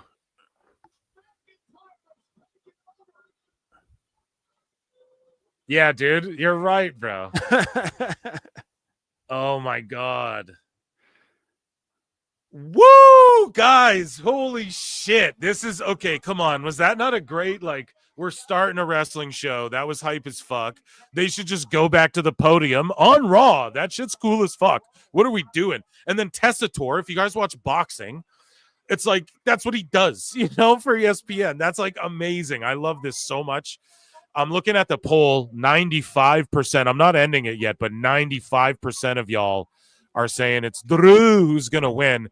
Chat, let's get into some we'll save Wavy Davy for the end. I think we'll just do some, we'll give him his just due. Let's get into some, I talked about TNA before, so a couple little newses from the show, right? Tessa Blanchard returned. PWI confirmed it before she showed up. Jordan Grace has reportedly pushed back on working with Tessa Blanchard in TNA. This comes after Talent got word this past week that she was returning to TNA. This is via Sean Ross Sapp, so who knows? I think she probably talked to him, you know, if anybody. But here's the clip. Hopefully we don't get Don Stevens. I'm going to play it. I'll lower the volume and I'll play the clip. Fuck it. We're risking it for the biscuit here at PWT. Get your super chats in or become a member. Support the channel. Consider signing up for Patreon. Use promo code PWTXMIS for 25% off. And yeah, just support the shits because, yeah, I risk it for the biscuit all the time with these clips. Let's go. Here, I turned it way down. It was a good, decent pop. They had a good house. And then she revealed, like, I'm a woman. Like, at first. Like, I think this was meant to be like, look, I'm actually, like, look at, I have breasts. Maybe I read that wrong, but because it could have been a dude who attacked her for all you knew. Like, because she's fought dudes in TNA. That's why, right? I'm just throwing it out there. But no, it's Blanchard. Chris Connors is always like, oh, would you bring Tessa Blanchard back? I'm always like, sure. A lot of people are triggered by it. She was backstage, cut a little promo. Chat, you can let me know what you guys think. George, are you familiar with Blanchard? Like, does it trigger you? She's back in TNA, the UK. No, I don't care. I just wish she would have made some kind of public apology for that. Right. Would have been it. I mean, I'm fine with it. Yeah, a few wrestlers said that too. We covered it on the show a while back. She just basically was like, not like played victim, but made it sort of like. I think Chelsea Green pointed out, she's like, she said everything except for I'm sorry to everyone and like my bad, you know? So she's saying everything but the thing we want to hear.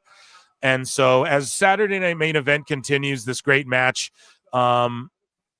here is Eddie Edwards literally getting into a fight with a fan. Okay, now he slaps the fan's phone and drink out of his hand. The drink is whatever. If anyone slaps my phone out of my hand, like, I'll fucking fight you personally. That's like, whoa, you're crossing a line with me. That's not okay. But at the same time, like, it's two men squaring up. The guy slaps the wrestler. You're going to get slapped back and thrown out of the fucking show. So as this match continues, I'm going to play this clip. Let me know if you guys saw this or have seen this, and I want chat to give me their thoughts.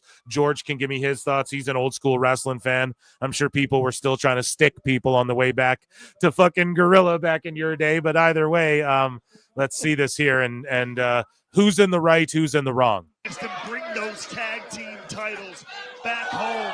So that's the dude's phone. Now, if he slapped my phone, I'm not saying like I'm going to start throwing on Eddie Edwards, but I'm going to be like, dude, pick that shit up right now. If you broke that shit, bro, you're buying me a fucking new one. Apologize. Like, I'd be aggro for sure. Now, I'm not saying I'd put hands on a dude first. I'm not condoning that whatsoever. And that's what this dude does do. But if someone slapped my phone, dude, I'd be fucking mad, bro. That would be, like, if I wasn't at an event, like, and I didn't have respect for Eddie Edwards, that if it was just some dude who did that to me, I'm sorry. I'd have limited fuse for that too. But I wouldn't do what this guy does, which is a little pussy slap. And I know this match is cooking right now, too. Trust me, I'm fucking locked in, too. I want to get through this TNA hot news, though. Like, just fucking gorilla. Like, McIntyre's just fucking deadlift power bombs. Just not letting Sammy breathe. I love it. I love the psychology behind it. Spine buster, flips over. gut wrench or whatever, power bomb. I'm loving this shit. Anyways, though, so he slaps the phone out of his hand. That to me is fighting right there, but not with a wrestler. I'd have respect for him. It'd be like, dude, but I'd be mad. I'd be like, pick that the fuck up right now. Like, I demand that shit. I'm not joking. This guy, though, then bitch slaps Eddie, and then Eddie just smacks him. And the guy had it coming. You gotta, both things can be true. I know the wrestlers with the bigger platform are going to defend Eddie here. Like, I know that they're going to defend him, but it doesn't mean that they're automatically right. Like, yeah, you could beat up a fan or whatever. Because, like, it's a slap phone. You can't slap a wrestler, see? And then thank God that ref got in the way. Sammy, here's the thing, dude. I'm doing commentary for two things at once here, right? Fucking only Phil Marks could do that shit. Sami Zayn, like, never wins when he hits people with that Sunset Bomb or the Blue Thunder Bomb. Like, those moves never, he's got to finish someone with a Blue Thunder already, you know? Fucking never finishes a match, god damn it. So, but it's a great false finish there. But predictable. Anyways. So, yeah, they kick him out of the show.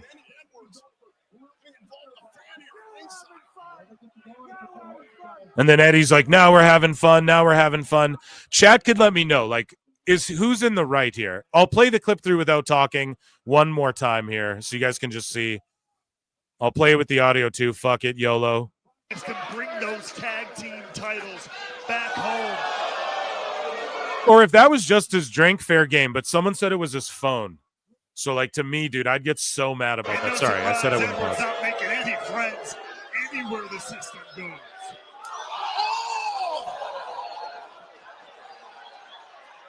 Our referees trying to gain control of this situation. Eddie Edwards getting involved with a fan here at ringside.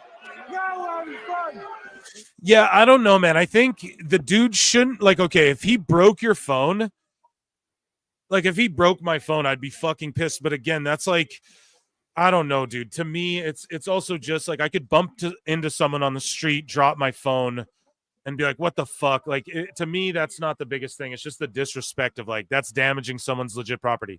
If you rip someone's sign or, like, slap a drink, I mean, that's just kind of good heat. Like, I'd be like, fuck, this guy is really healing on me. Like, I must be really getting to this guy, you know? So that kind of makes for a good show, you know? And fans are part of the show.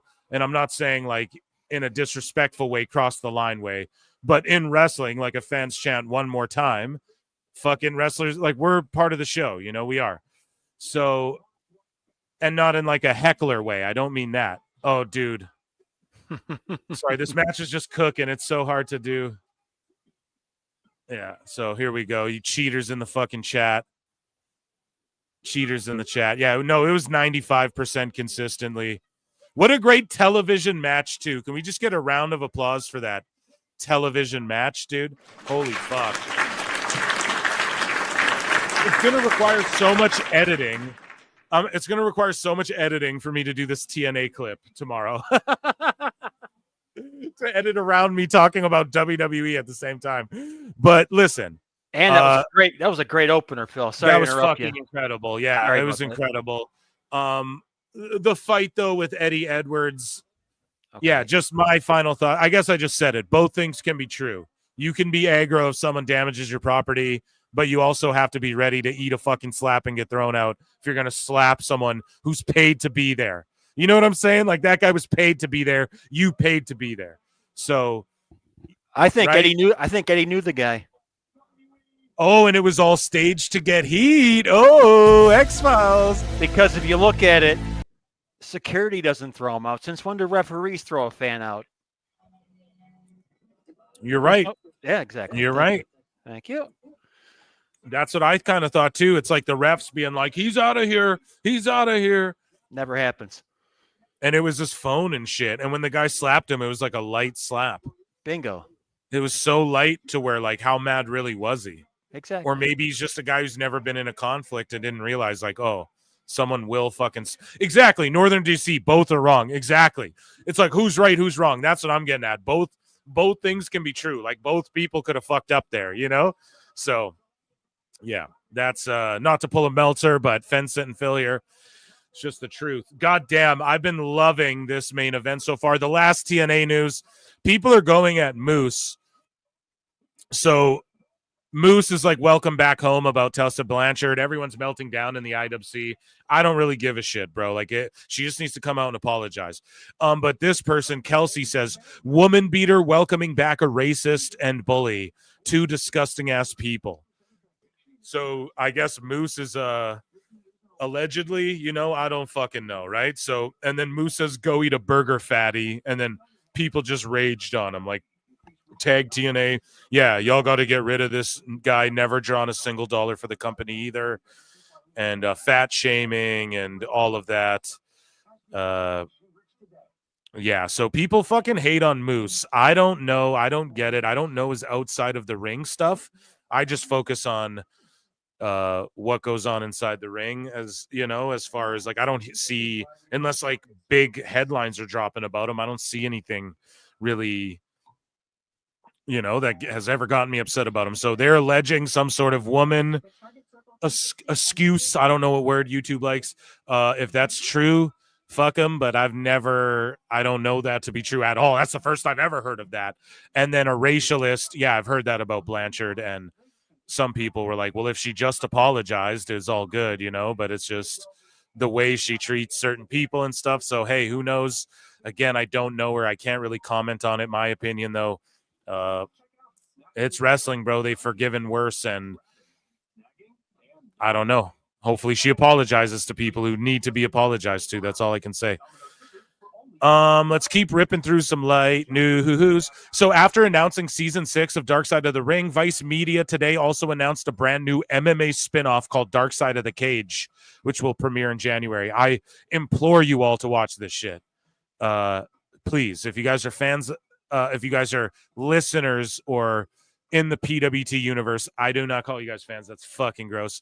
But if you guys are my listeners, my audience, my friends, my family, if you will, watch this if you like Dark Side of the Ring. These guys will deliver, and this might turn you into an MMA fan at least a little bit. Maybe make you a fan of some of these guys or something. Get into the lore a little bit. The storylines are what help, right? This shit will give you story, man. There's story in MMA. Yeah. So moving along, what else do we got? That was let's check Miscellaneous. So yeah, we got a few things here. Let's go. Miscellaneous news. Here's Randy Orton's original finisher. Thank God he switched it to the RKO. That's all I have to say. Flex them, then follow through and pin them. And then someone said, no, that's trash. Do the overdrive. The worst move. That doesn't even make sense. Do that one instead. And then he figured out the RKO, the coolest finisher in history. He had two of the worst finishers in history, and then figured out the coolest one ever. Chris Rock right now is promoting SNL 50.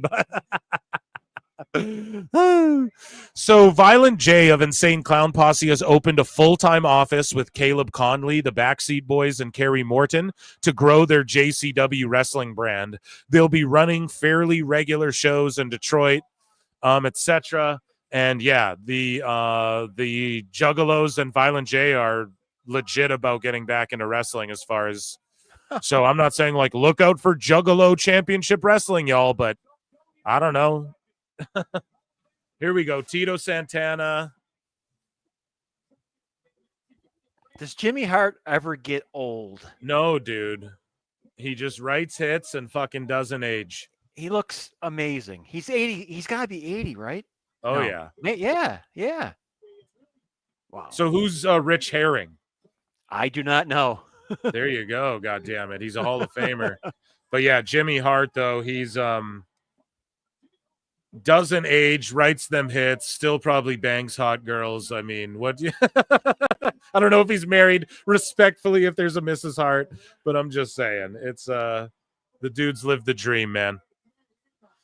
So Dark Side of the Ring, Vice Media announced that it will return for a 6th season. And one episode is expected to focus on Mick Foley after Jim Ross said he was interviewed about Mick Foley.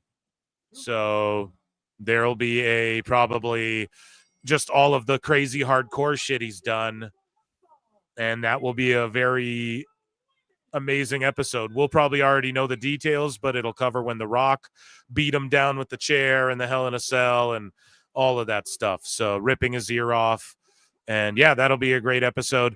And then Vince Russo, we all know this, but I just wanted to remind you all, Vince Russo has claimed that Jim Cornette created the NWA, National Wrestling Alliance faction in WWE, thinking that it could be WWE's version of NWO. And he said this again, but this has been refuted so many times. However, he talked about it again. So he goes, bro, Jim thought it was going to go over huge, bro. Oh, my God. He thought this was going to, bro, let me tell you, he thought this was going to be the NWO, bro. Oh, yeah, Cornette, let me tell you something about Cornette. Legitimately, he felt that way. Oh, yeah. Yeah, bro. I said, all right, roll the dice. Let's see what you got, bro. Further, Russo claimed that the NWA wrestlers were okay with the idea because they were getting paid. Round of applause, ladies and gentlemen, for Vince Russo and our light news. That was light news and TNA news.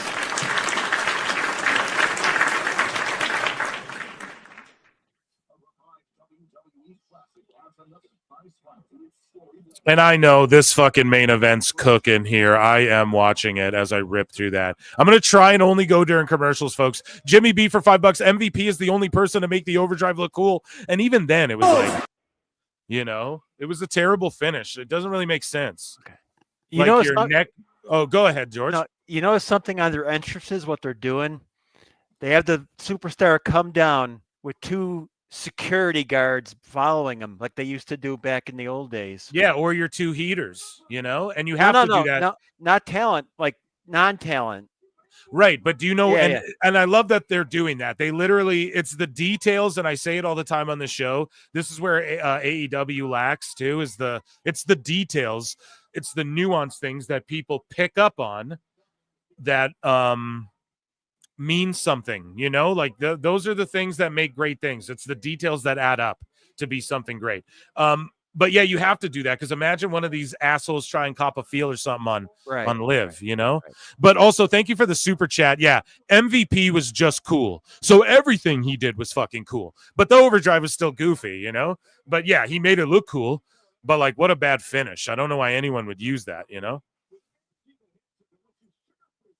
Charles Robinson has a ref cam on his ear from Pete in Texas here. Thank you, Pete in Tex. Alt Jake throwing it up too. I love it. The ref cams. Let's go. That's kind of old school too. A lot of people might think that's a modern thing. It's really not. It's more old school than you'd think. They tried that shit a long time ago. More people kind of discovered early. It's not. Yeah, the referee had to wear a helmet. Yeah, it's not ideal, but they've been doing that in fights and shit. It just doesn't look that great. It's not because you can't do it that once they figure out to where the cam on his ear looks as high def as like the normal broadcast, then it'll be really cool. But until then, I just feel like you could use a drone and fucking get us right in the action. Like I was watching NBA today. I was watching the Bucks play. And like, holy fuck, man, some of the camera angles, like when I was a kid, bro, basketball looked like fucking 2K when you got it on the broadcast mode. Like you just looked left and right. There was no fucking, they're like on the court. You can like get a full 360 on a dude as he's bringing the ball up. It's crazy. Here we go, though. EO and Liv going to cook. Oh, poll in the chat. Sorry, chat. Love you, chat. Who do you think wins the women's? And we were talking earlier, there's got to be a title change of some kind today, doesn't there? Yeah, I think so. Sorry, I'm typing away over here. I just wanted to ask a question while you were typing. No, dude, you don't know. So Liv Morgan. And yeah, there's got to be one. So let's get this in here. So guys, vote on the poll in the chat. And they go to commercial with a replay. Yeah, with an amazing moonsault, fucking just amazing. And as they go to the replay, we can vote. Amazing stuff. Okay. Should we do we have to draw more names for a fucking prize here, dude? Oh, that's right. Yeah, you got to do a T-shirt, and then we got to do the. Okay, game we're gonna winner. draw. We're gonna draw for a T-shirt here, folks, because 2 prizes were not. No one claimed it. So here, I just need to set it up here quickly during this commercial break, and I promise we might skip over sickos tonight, and just do Meltzer and AEW news because we got a lot there, and we'll group those sort of together. But yeah, we are going to fire through stuff during the commercials. But this commercial break, we're gonna give some shit away. So let me I have to set it up. So it's going to take me a minute. But yeah, I really like how you called the they're going to go to the replay, and then they're going to go to the commercial off the replay. Like, that's old school. They would do that in wrestling a lot too, even when, in the 90s and shit. So that's something I think they sort of got away from. Why? Why do you think they got away from that? I don't know. They like to go right now. It seems like they like to go to commercial in the middle of something that just happened major. Like someone. That's what I mean. Yeah. I don't know. And this moonsault was something major, but it was Exactly. like a replay spot, and then they go to the break. I like that they're doing that, but it's it's weird that they changed that over time. Maybe they just did analytics and realized if you're fucking. Or maybe they're thinking about bringing it back. Yeah, exactly. Maybe this is the test. Maybe they could bring it back for Raw on Netflix. We don't even have to worry about that shit. The ads will be like a WWE shop ad in the middle of the show, right? It won't be ads from, and yes, you'll get a chicken ad, but it'll be integrated with WWE, so you're just watching one WWE show the whole time. And I don't mind ads like that. If every commercial that came on had WWE superstars, I would be compelled to watch them all. You know what I mean? Mm-hmm. Okay, we're here at the random name picker. I am going to share this tab. There's a babillion names in here. Let's see who wins. This is a draw for a shirt. Drum roll.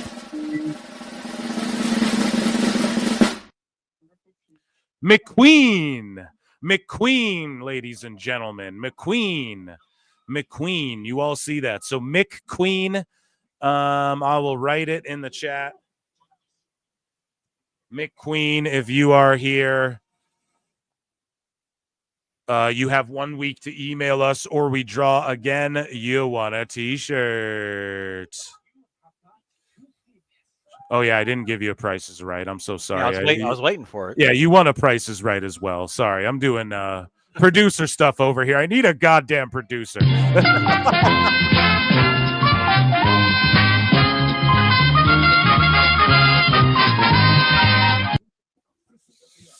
So, yeah, awesome. I'm just writing your name down. So that was McQueen for a shirt.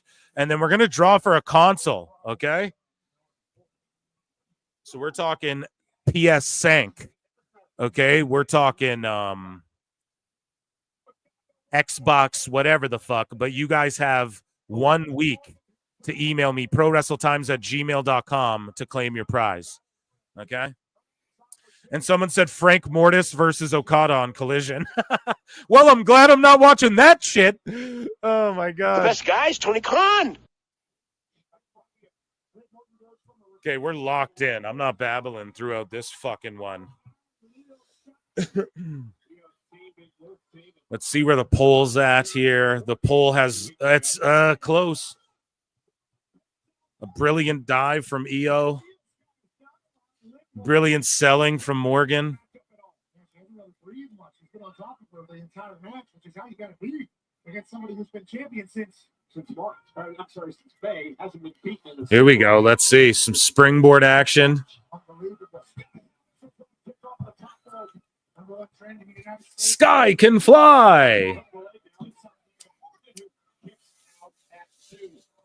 Those are the little things I think she would have got the double leg thing there. Maybe leg stays down. To perfection from Io Sky. Liv's feeling it now. Oh, EO doing Ricochet's fucking taunts.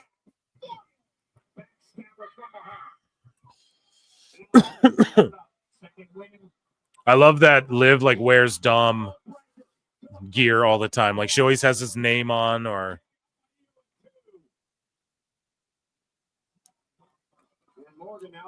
and then on the side it has the Saturday night main event results. Drew McIntyre defeats Sami Zayn, etc. Some peach on peach action. Wow, butt shot. Oh, German. Oh, damn, she rolled through. I think she might have just did that so she could get a better bridge. Oh, no, she's rolled. Bro, Io's fucking fire, bro. Oh. I love it. I love it.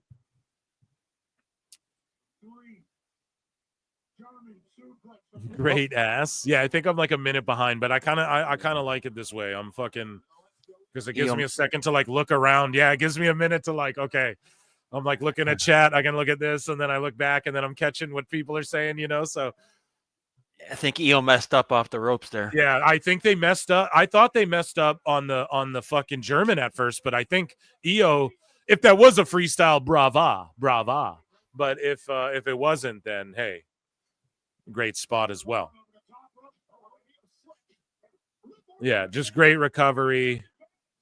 I love Charles Robinson in the old fucking ref fit. I was hoping like Jesse would be at the fucking on the booth the whole time, like at the desk the whole time, Yeah, I didn't think he would be actually. Yeah, I was hoping it would be like him and McAfee and Cole. Given his age and stuff, I don't think they're gonna. I don't know. Yeah.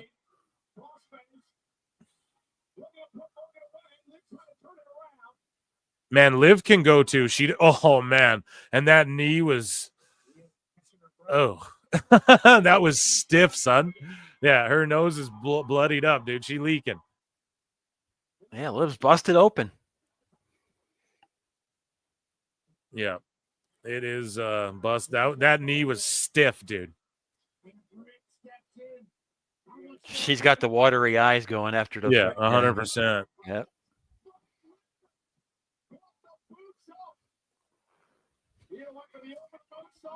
Oh, the replay. Wow. She got clobbered. Yeah. And fucking, yeah, live with that oblivion. That move's starting to get over with me. I'm not going to say her nose is broken. I'm trying to get a good look, but it Watch is. the replay. You'll see the replay in a minute.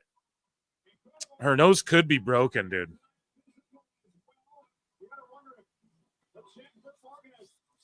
Damn. Sorry, I got to end the poll. I'm just so locked in. I don't know if it's a broken nose. I'm going to assess it and say it's not, but that was fucking such a stiff knee, dude. Meteora was stiff too. Yeah, that move's stiff. There's no real way to, there's no real way to eat that move and have it not be. Yeah, she got rocked. Her cheek is swelling up. Yeah, she got rocked, dude. But good on her to finish the match, take her fucking licks. And yeah, she's tearing up, but you cannot help that, chat. Everyone knows that. Everyone's been rocked in the fucking nose. That is you can't do anything about that, And then, of course, fucking Rhea could lend her a face mask. How many times are we going to see this exact same thing, though, where Rhea comes out when Liv wins and, And, like, why are they just standing there and letting her do her, like, entrance thing and look up at them? And I get it's for TV, but why wouldn't Raquel and Liv run at her and just beat her ass as soon as she comes out? Is she cleared to wrestle? So, yeah, I picked Drew and I think I picked Liv. No, did I not? Or did I say Io? I picked Io. Yeah. I'm going to say I'm 2-0 tonight, chat. And then I picked Gunther, I picked Chelsea, and then I picked Cody. Those are my official fucking picks. I don't know if I made that clear earlier. If I'm lying, I'm dying. No. If I am, chat will let me know if I fibbed on myself. Because, yeah, I do not remember. Yeah, that V trigger busted her. Yeah, 2-0. Yeah, we're 2-0. We're 2-0. Okay, so I love the tail of the tape for the fucking triple threat. I'm trying to throw the poll up in the chat. Let's start a poll. Who do you think is going to win the world? We'll just go WH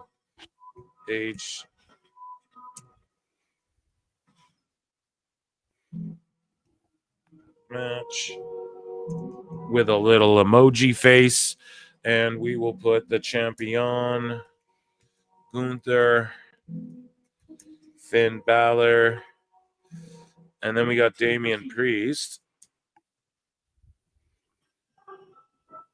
So far tonight, this has been a very good, very great show so far, nostalgic-wise for me. Yeah, dude, this has been one of the better wrestling shows in general thus far. Both of those matches cooked. The little bit of color at the end was amazing. The stiffness, that first match, I mean, fucking Drew and Sammy can just cook, bro. Just, it's the saying, let them cook, you know, just fucking let those two guys go out there. They're going to kill it. And that's the thing, man, with that Raw roster, I guess I'll say. I guess Bronson was sort of rolling on SmackDown. He was on both, I guess. But just like Bronson, Seth, Drew, Punk, between Sammy, between them, and then you throw an Uso in there, and like everyone can just have great matches with each other. Gunther and Breaker as well. But you guys know what I'm saying. So, yeah, I don't know. This has been cooking. I like the nostalgia. I like that it's once in a while, too, because if we got this every week, we'd be fucking complaining and moaning about it and shit. So, fickle marks. Even once a month would be too much. Yes, exactly. So once every, and then they shouldn't have that show main event. I hope they get rid of that show if they haven't already. Just call it Superstars or bring back Heat. If it's Meat, bro, we're doing a hard brand split. We're bringing back Heat and Velocity, and that's it. And we're not getting rid of like NXT Level Up, or yeah, actually we are. We're getting rid of Level Up, and we're fucking doing house shows like they're doing. So we're doing whatever NXT's doing, staying the same. And then fucking Raw, we're bringing Heat back. SmackDown, we're bringing Velocity back. Those can be exclusively on Netflix or whatever, YouTube even. Who gives a shit? Like, you know, who cares? Just put those shows up somewhere. Let your guys have like squash / you know, give us those matches. Volt just uploaded like a CM Punk versus a amazing Red Dark match and shit. Just do what AEW is doing on Dark Collision or Dark Elevation, pardon me. Might as well be called Dark Collision. No one's watching that shit anymore. But anyways, it's a dead show. Speaking of AEW, let's rip off some of these headlines. Okay? Here's just a picture of Okada, and this is just terribly sad. Look at that. Okada, empty building. I don't harp on the tarps, right? Don't harp on the tarp. That should be a t-shirt. But this is sad as fuck, bro. That's Okada. Like, and the amount they're paying him, bro. Here's Eric Bischoff once again acknowledging PWT because we're back. The best guys, Tony Khan. And better than ever. Thank you, fuck you, bye, boom. So Bischoff, you know, I say Bischoff right again, just responding to how he's predicted the AEW ratings and been so accurate, and he records and says it's a burden. Obviously just joshing, so leaving that in there. We got some hot news here. So the main event of AEW World's End 2024 is Moxley versus Hangman versus Cassidy versus Jay White. And I'm just sitting here. You what? Elimination Chamber in Toronto. Yeah, that's amazing. I'm excited for that. But listen, the World's End here, dude. The four-way, like, they're going to really put Cassidy in the main event again. It's insane, bro. I don't know what the fuck's going on over there. Somehow this is just a four-way. I get it. Oh, they wrestle and they have draws. And Cassidy, bro. Just despicable, bro. I guess they think that's what's going to work. Swerve Strickland believes his rivalry with Hangman is the best story AEW has ever told. I'll argue that it's the worst story they ever told because it makes no fucking sense. There's no redeeming qualities of anybody. They just both were pieces of shit, and we couldn't really cheer for anyone, and there was no explanation why they went as hard as they did. But he's like, I would rank it definitely top 3 ever for me for AEW. No doubt in my mind, it's the best story that AEW's told, in my opinion, because it was so unique and so personal. Told that to Denise. I just disagree. Chat, you can let me know, but I just totally disagree. I think it was one of the worst. I would use it as an example, as a terrible one. In fact, I think Hangman Omega was great. I think MJF Punk was great. They were great. They're all great. There were some really good ones, but yeah, I just I disagree with him there.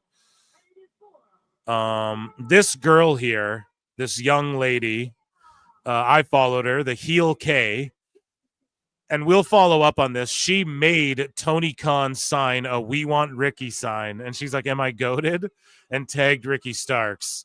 And Tony, she made him sign a "We Want Ricky" sign, and people were like, "Whatever, he signs whatever." And look at this security guard too, and he's looking at this girl like, "Man, fuck you," because he knows this guy's always on his socials and shit. You know, I don't know. We've laughed at him before. Not that he's the guy who like jumped over the rail and kicked Darby in the head and shit. But either way, you know, this girl is like a huge AEW fan, but she's like, no, I just want to see Ricky. And people were like, dude, who cares? He signs every sign, or he was just being nice. And she's like, she posted a video. She's like, no, he didn't want to sign it. So as these entrances wrap up, I'm going to play you this video of Tony Khan not wanting to sign this fucking kid's Ricky Stark sign, man. This is hilarious. And shout out to Heel K. Look. I've been waiting for Ricky to come back. Please, so. I would love that. Thank you. Hi. See, he tried to get away because he didn't want to do it. There's another video too, but look at this goober. He didn't want to sign it. He's trying to get away. And watch the security guard like, meh. I've been waiting for Ricky to come back. Please, so. I would love that. Thank you. Hi. Oh, he does the Triple H point. Okay. Thank you. What? Why would the owner of the company be interviewing a fucking fan, bro? Why would he be holding the mic to her? At least he wasn't holding two mics. Watch, here's a better angle. Look. So here's a better one, right? He does not want to sign this shit. Look. And dude, hand Tony, he's so awkward. Hand the mic off to someone on the stage crew or ring crew or to a stagehand. Give the mic. So, you know, he was screaming on the mic. Everyone left the building. Hand that shit off to someone so they can get it put away for the next town or whatever. Like, Jesus. This is my fifth AEW show, and we're going to be in St. Louis tomorrow. I'm there in the morning. I can't. Look, he's saying, I can't. Listen closely. He says, I can't do that as he reads it. And then he gets him to, sorry, it's so funny. She gets him to anyways. Dummy. Yeah. But he fucking signs the thing, man. It's so goated. And she even said, she's like, I don't like the free Ricky thing because, you know, like, I want him just on TV. And I responded, and I know she's 19, but she's going to learn. Listen, he's got to be let go or else he won't get on TV. So, like, that's why we have to say free Ricky. We don't want to say that either. I begged Tony, just put him on TV, guy. We fucking, all the fans have been like, just put Ricky on TV. I can't, you know what? You know what? So he goes, you know what? I can't sign the front. Let me sign the back because there's nothing on the back. Well, what difference does it make, Tony Khan? What a fucking awkward goober. Come on. Oh, sign the back. What? She was calling me bluff. She said, I think he will sign it. I don't think he will. Thank you.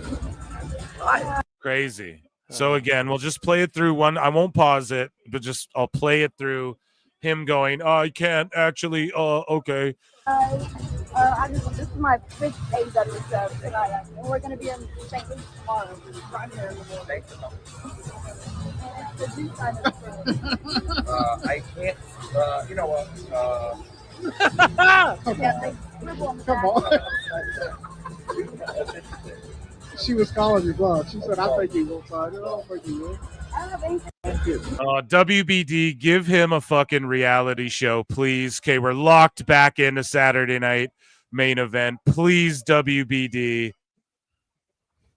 Here's is this a closer video? No, this is the one we just watched, I think. But, yeah, but just WBD, please give him his own reality show. And we'll head back to Saturday night's main event here. Tony's one smooth dude, didn't he? Dude, that shit is hilarious, bro. I mean, I don't know. I just love that. The best guy is Tony Khan. Okay, we're locked in, folks. Was that not the cutest thing ever, though, George? He did the Triple H point. Yeah, dude. And then he realized, he's like, oh, no, quick, I'll do the Tony Schiavone mic. He's something. I got to give him credit. He is. I love the guy dressed like Christmas Macho Man in the front, too, by the way. Oh, and Priest like almost dying, guys. Yeah, he in Minecraft.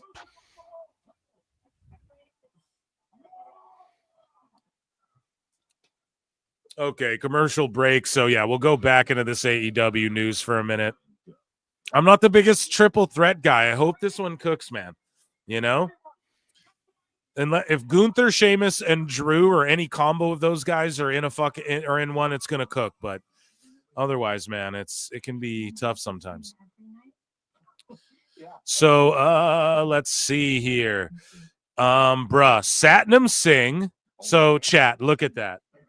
What do you see? George, can you see the screen there? What do you see? Satnam Singh has defeated Colt Cabana how many times in a dark match? 1, 2, every 3, fucking 4, 5, 6, 7, 8. More than 10. Yeah. And on dark matches at like every Dynamite they go to. So good for him, I guess, getting his rounds in, getting his reps in or whatever. But that is fucking crazy. You know, what a wasted opportunity with this guy. You know, they could put him in a fucking mask and make him like this crazy giant guy or something that Callis talks for. But nay.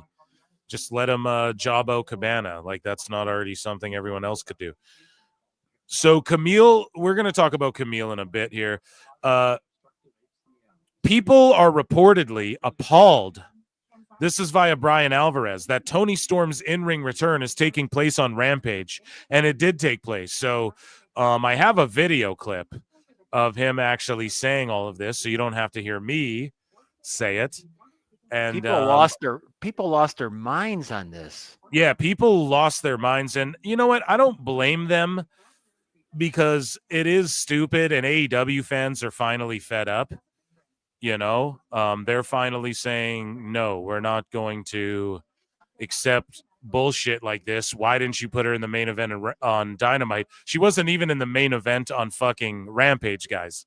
And the crowd was so dead. They popped hard for when she returned, but they were fucking uber dead for her actual match. And like, because it's later in the night and everybody left. And then she comes out for not even the main event.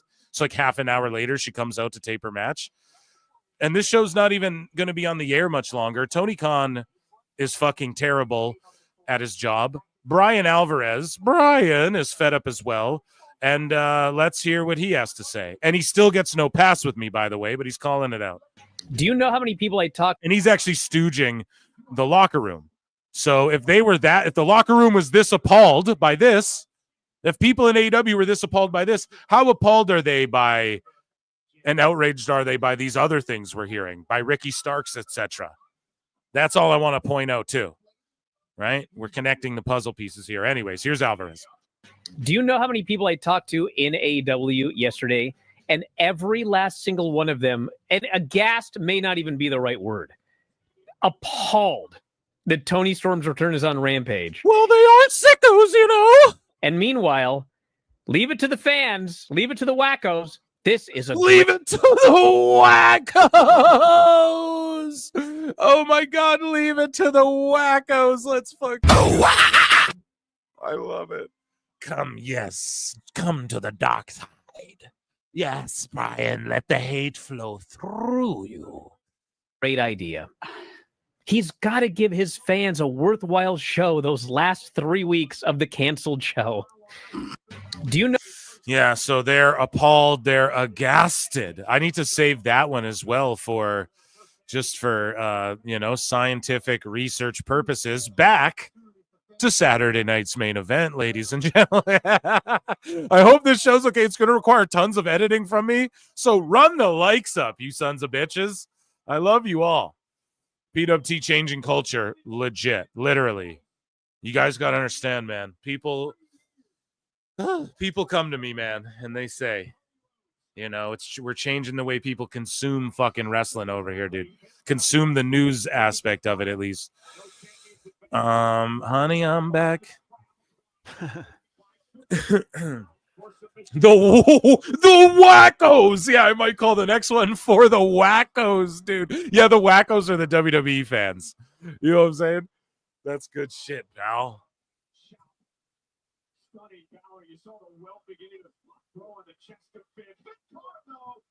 I'm locked in, though. We're locked in on this match, guys. Sorry, dead air, but it just means we're enjoying ourselves, so we don't go anywhere.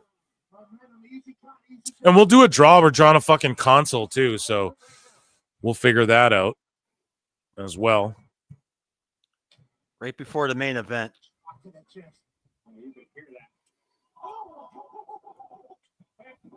Yeah, that'll be before the main event.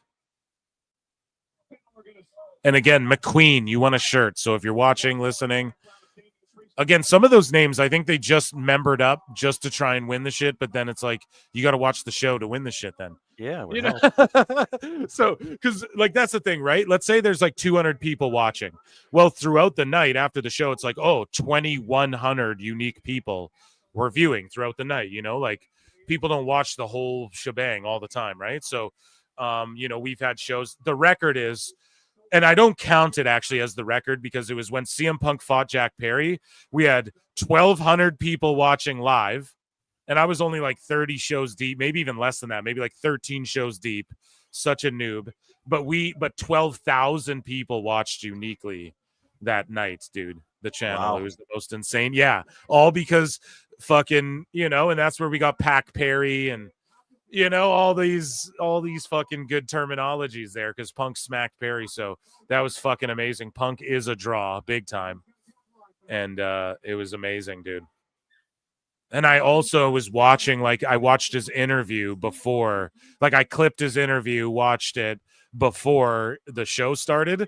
And then we watched the outcome. So it was just like the most incredible live show ever. But I just don't count that one because it's not a routine thing, right? If we look at it routinely, we can get up to 400 motherfuckers in here, and that equals up to over 4,000 unique people it's at before, So I just want to shout out the PWT universe is basically what I'm doing. I'm putting you all over because I love you. I'm really surprised how many people you get for a run-in. Oh, bro, those are because this is why they're either really fun or they're controversial as shit, and they're focused. They're one topic. So also during my lunch hour at work. Yeah, so I think people like when I zero in on one thing because I have so much to say about everything, and when I go, that's why the shows are so long too. So when I go lightning quick through the headlines, it can be fun. It's not always as fun, but it is fun to stay up to date on everything, and PWT is a great way to do that. I understand. And we are locked in here. Gunther was throwing those shitty arms, elbows a minute or two ago, right? The choke's going down. I might be 30 seconds behind you guys for the finish, so I'm not going to look at chat, but it's hulking up.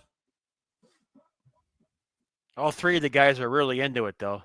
Yeah, exactly. So I don't know. Is this the best match? No, the other two prior were cooking better. I think if we just had a solid singles, it would have been good, but I'm okay.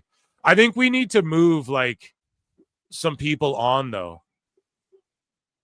Oh, imagine if Finn sneaks in and pins Priest for it. Oh, the internet will cry, dude.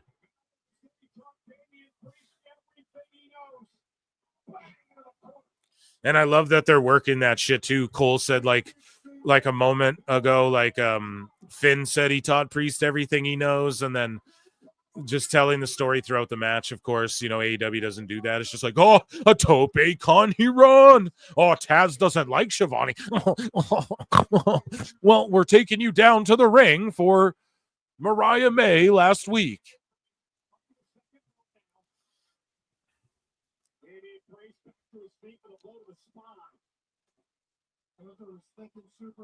But yeah, the next run-in we do is going to be phenomenal. What I don't want to tell y'all what it's going to be yet. Or should I tell you? Maybe. No, I'll save it. Hint is it's, you could consider it a part 2 to one that I did before, and it's not overly controversial. It's just going to be fucking hilarious. And we're just going to sort of do like a year in review type thing, courtesy of a friend of the show. Oh, that didn't work. Oh. And I'll do it either probably I like Tuesday during the day. That's a fun time to do it. Oh man, I love how Gunther as well, like just drags Priest by his hair, fucking brings him outside, just starts just drags him by his hair off the pin into the choke, The Joker became a new member. Thank you so much, my guy. All right, cool. Yeah, we'll give you a round of applause. Thank you.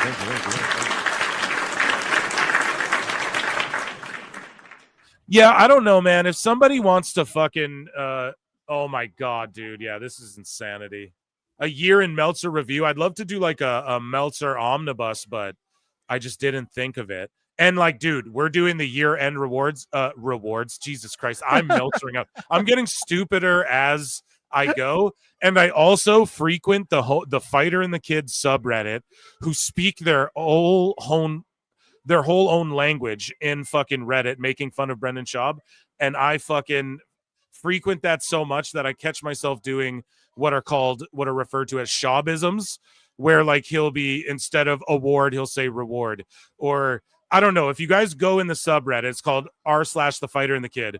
You won't even understand what the fuck people are talking about, because they're like role-playing cooks at PF Chang's and homeless cats, but they're all cats, but they all speak like Brendan Schaub, which is all, it's like his own messed up version of English. So I catch myself, my girlfriend's always like, why the fuck do you do that all the time? Because I'm always speaking Shaubinese or Schaubism. So yeah, I apologize. I gotta watch those too. But anyways, though, we are handing out the PWT awards, okay, end of the year. So make sure I put polls up on Discord, Twitter, and YouTube. And they are live until Monday, okay? That's what you were doing. Yes. So Okay, make sure you guys go and vote in all of the categories. We have best men's WWE, women's WWE, WWE Tag Team of the Year. We're talking main roster. NXT, we have the NXT Men's Breakout Star and the NXT Women's Breakout Star. Okay, now if a tag teams can qualify, if there's if you want to say Fraxium, whatever, but I nominate the 4 people. That's how we do it. I just pick who I think it should be, and then you all get to vote on those. And then that's like my ultimate vote, instead of me just being able to usurp the votes or my vote counting as 10 votes or any type of dumb shit. It's just going to be, I just nominate the people, you all pick. So make sure you vote on those on YouTube, on X, on Discord. There's polls everywhere. I know Moose Knuckle loves the polls. You got a bunch of Phil polls everywhere. And yeah, so the categories are best WWE men's, best WWE women's, best WWE tag team, best AEW men's, best AEW women's, best AEW tag team, best other, meaning like TNA, ROH is in there too. And a lot of people are like, why? Well, because it's basically just a spot where like people from CMLL float in, like indie people float in. Like Matt Cardona's not in ROH, he's in GCW, but he's going to go wrestle Jericho. You know what I mean? So it's like just a floater brand that Tony is like, it's not really a developmental. Yeah, AEW guys go there, cool. But it's like New Japan, so other best men, women tag team, and then NXT Breakout Star men and women. And then I will induct a male and a woman into the Hall of Fame as well. So we inducted Gail Kim and John Cena last year. I think we might have even done like 5. I'll induct 5 maybe. I'll look and see what we did last year. I'll do the same thing, and I will induct fucking at least one guy and one gal into the PWT Hall of Fame, which is meaningless, and we know this. But yeah, it's just fun to do, and it'll be done on the Christmas show. So make sure you guys tune into that. We have some super chatters here. Vulcan280 for $10 says TK only knows how to spend money, not to earn money. Exactly. He thinks paying guys to stay home is a good thing because all he knows is that money solves problems. Exactly. And he thinks that money will somehow, and this is what Dave keeps saying, right? That like the money, the fact that, this TV deal, which allegedly, according to people who come on this show and who have insiders allegedly, you know, the cons are like funding this TV deal themselves because they're like partnered up with WBD, you know? So who knows, but that's why he, like, Dave tries to make the excuse that the bad creative is okay because, they made all this money from a TV deal. But we're saying, like, no, it's not. We don't care about that. You know, like, what does that have to do with all the ticket sales? Like, for instance, WBD made a Batgirl movie, then shelved it. Why did they spend it? That's stupid. Anyone can objectively say you don't need to be a television expert who studies the business. You don't need to be an expert in number 2 promotions. You don't need to be any of that to say, yes, WBD's fucking up and you know, they don't spend properly and they fuck up all the time in their entertainment areas, especially. I don't know what else they're connected with, but movies, comic books, wrestling, they're fucking up everywhere. So even someone the other day was saying they gave up the rights to Sesame Street or some shit. Yes. Like, up all over the place, dude. Yeah, Sesame Street, no more. Tony is with a bunch of knuckleheads, and they're willing to peel off the top of Tony because he's a bigger knucklehead than them. And we're not impressed that you can just throw money at. We weren't impressed when Dixie Carter and her family just spent ungodly amounts of money and got Billy Corgan to come give them $2 million and all the shit to keep TNA on the air. We're like, it needs to get better. You need to find a network. You need to revamp whatever the fuck's going on booking wise and everything, how you present this show. We're saying the same thing about AEW and it's not valid all of a sudden. No, bitch. You know, thank you so much for the super chat. Jay Gonzalez for $2 says, Phil, Peach's Delight. Meltzer is redacted. Jay Gonzalez is a fucking homeless cat, bro. Dude, Peach's Delight. So, like, yeah, dude. Expect some problems, B. All right? PWT's definitely Netflix. These other pro wrestling live shows, you blockbuster. Okay, I got it off my chest. Let's go. Cats in the chat if you're homeless.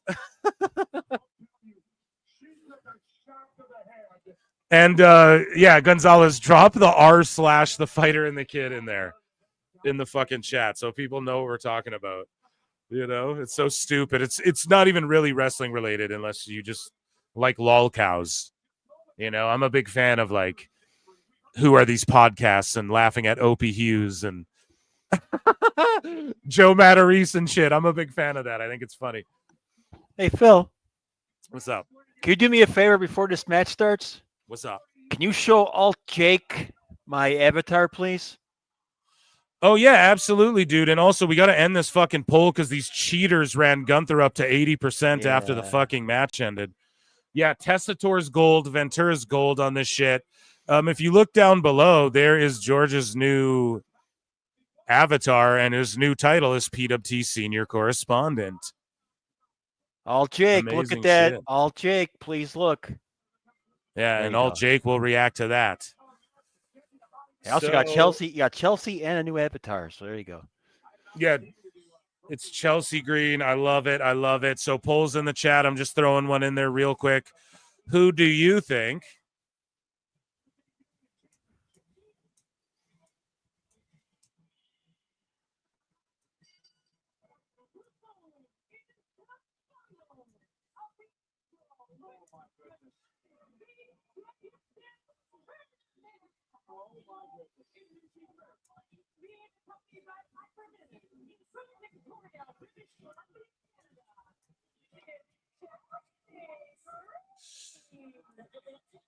Here we go. Started the poll. Sorry, I was just glued to the TV. Chelsea Green is just fine as fuck. Her name's Green like the color, not green with an E at the end. Is it, chat? If I fucked up, sorry. It's green like the color, right? Yeah. Yeah, okay, good. Yeah. God damn it.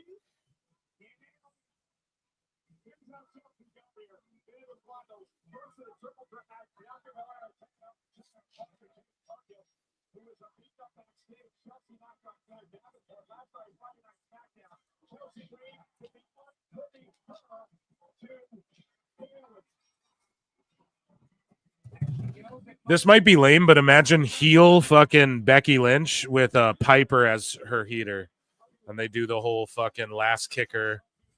They give her the Mark Henry Hall of Pain, but like the Hall of the kicker of last.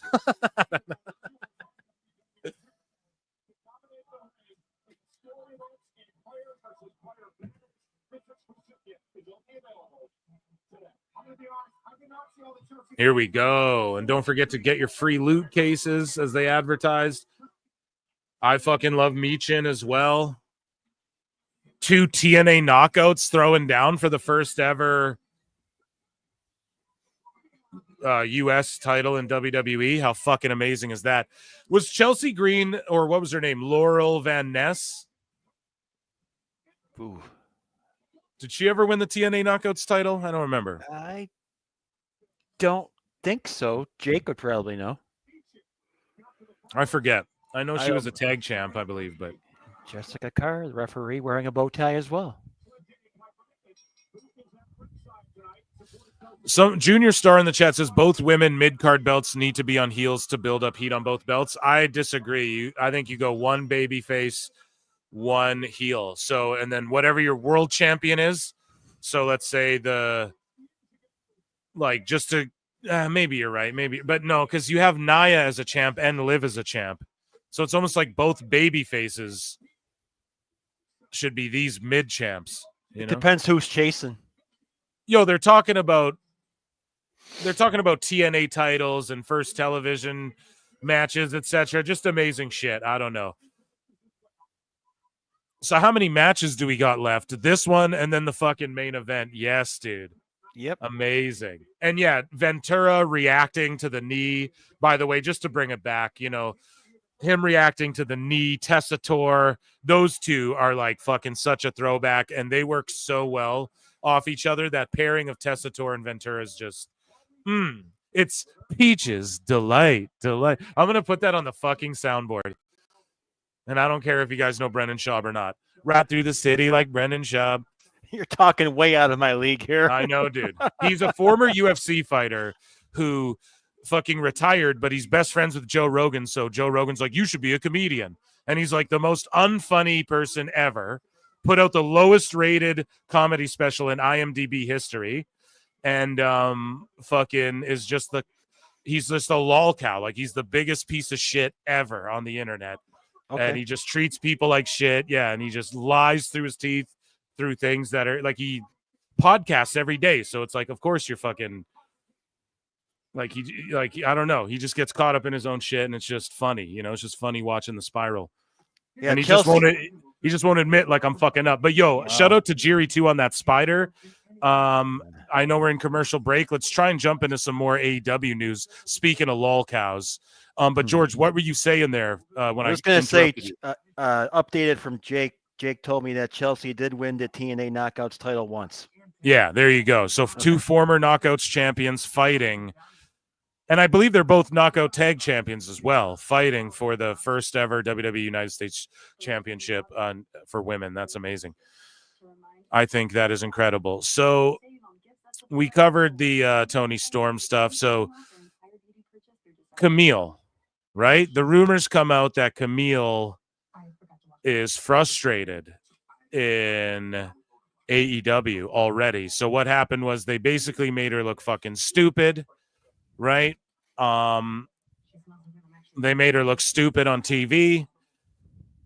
She then loses, or like Monet gets over, but like fucking Camille lost her only match, I believe, right? Or whatever the fuck happened. She just was made to look like a joke.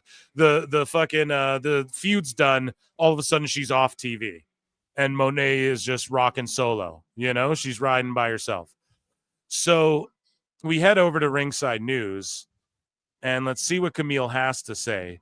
She says that I still feel like the AEW world hasn't even seen a glimmer of what I have to offer, even being able to talk and show some personality, which we don't even need you to do, Camille. But yeah, you're right. I'm really excited for AEW fans to get to know me a little better. It's about introducing that side of me to the fans. If someone says, oh, there's no personality, I mean, to be honest, I'd agree with them up to this point because I haven't really gotten the chance to show it. So I'm just really excited for everyone to see that I'm more than just standing there making faces, which is good for you. However, you're not going to get a chance to show that or show it properly in AEW, right? Yeah. So, I guess you could say she blames AEW, but it's true, right? She's only as good as the creative and the opportunity she's given as well. I get it. Yes, Stone Cold was the shit, but it's not like, you know, Dave Meltzer likes to claim Tony Khan would have scooped up The Rock. And then you listen to Cornette, and Cornette's like, bro, Patterson basically convinced The Rock. Like, if it wasn't for the WWF, there would have never even been a Dwayne Johnson. So what do you mean pursuing him aggressively? Like, we have to hear all this dumb shit. So it is on them. And Camille's right, but then we see the sickos, man. They fucking turn on her. So this Society Review says, did AEW really take Camille off of television because she's against Smortion? Right? LOL, that company deserves to die.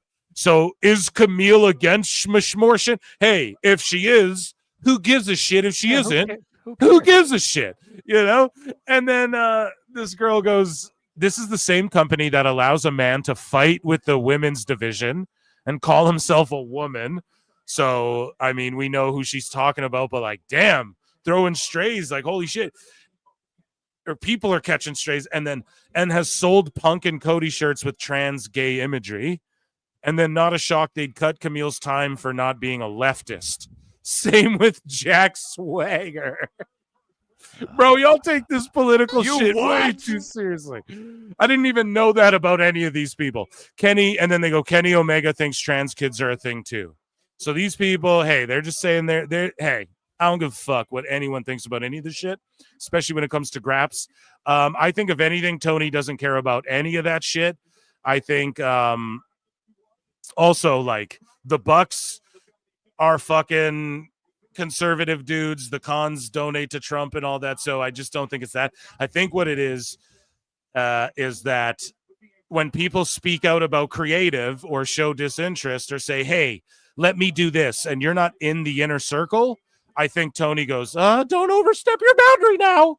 And I think Camille's someone who's not going to sit there and not vocalize when she doesn't feel she's being used properly, or might say, hey, what about this? And if Tony doesn't like the suggestion, or it's someone who he doesn't like the way you suggest things, I think he just writes you off, and literally and figuratively, like in his mind and on television, because she's all of a sudden not with Monet, and we'll probably never see anything of that again. Camille will just get warehoused. She'll join. My prediction is she'll join Deonna Purrazzo and Taya Valkyrie's faction as their heater next, or something like that, like just something meaningless. And then, of course, the sickos, they turn on and they eat their own, as they always do. And yeah, you better shape up, because you'll lose Camille. Anyways, back to some real women's graps over here. No, I love Camille. She's a tremendous women's wrestler, but yeah, she cannot be utilized any better than Tony's able to utilize her, because he's limited in his creativity and what he's able to actually do. This match is fucking, it's all right, okay? I think the other one was a little better with the women, but we're getting this like phony, cheesy punt kick that she did a minute ago too. Like Green, she does that phony punt kick, and I just don't like that move. You got to lay that shit in like Orton if you're going to really do it. A little slop here too at the end, like I'm hoping.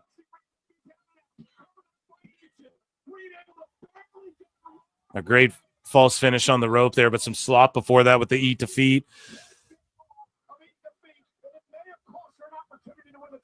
AEW has got me to hate MJF. Yeah. Yeah, it's like I don't care anymore. Like I fucking don't care, dude. And when it comes to MJF, he's just another guy to me. Isn't that the craziest thing ever? How did they fuck up like the modern Ric Flair? How did they fuck that up? It makes no sense whatsoever. He needs to get to WWE so fast if he like cares about wrestling. But I think he'll just I like actually what MJF's doing, man. He can just go spend his 30s in WWE and fucking do what he's doing now. And even if he's used as a mid guy, I think when they give him the stories, he'll be able to run with them, and we'll see a new side of him, and it'll get rejuvenated. God damn, Chelsea though. They made up for it with a nice finish. Fucking go, man. Amazing, chat. Amazing. We've stroked tonight. Hey, we're fucking flawless in the picks. Round of applause. Chelsea Green, a Canadian. Blame Canada. Blame Canada. You may have to go give Jake a towel. We fucking won your goddamn United States title. It's here up north, bud? Bud? Yeah. Oh, do you guys Come like on it? now, Eric. You wanna fly? Oh, yeah, Canada fucked you guys up again. Let's go. No, rubbing it in, dude. Canada's got the U.S. title, bitch. The first U.S. champion in WWE history is a goddamn Canuck. How do you guys like them apples? What's that about? She deserves it, though, man. Fuck, Yeah. if anyone deserves this belt, it's Chelsea. We've waited long a goddamn enough. Chat, acknowledge Chelsea. Me.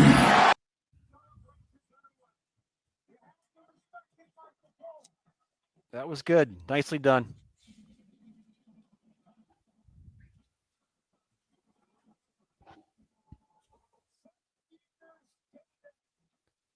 Main event's next, Phil.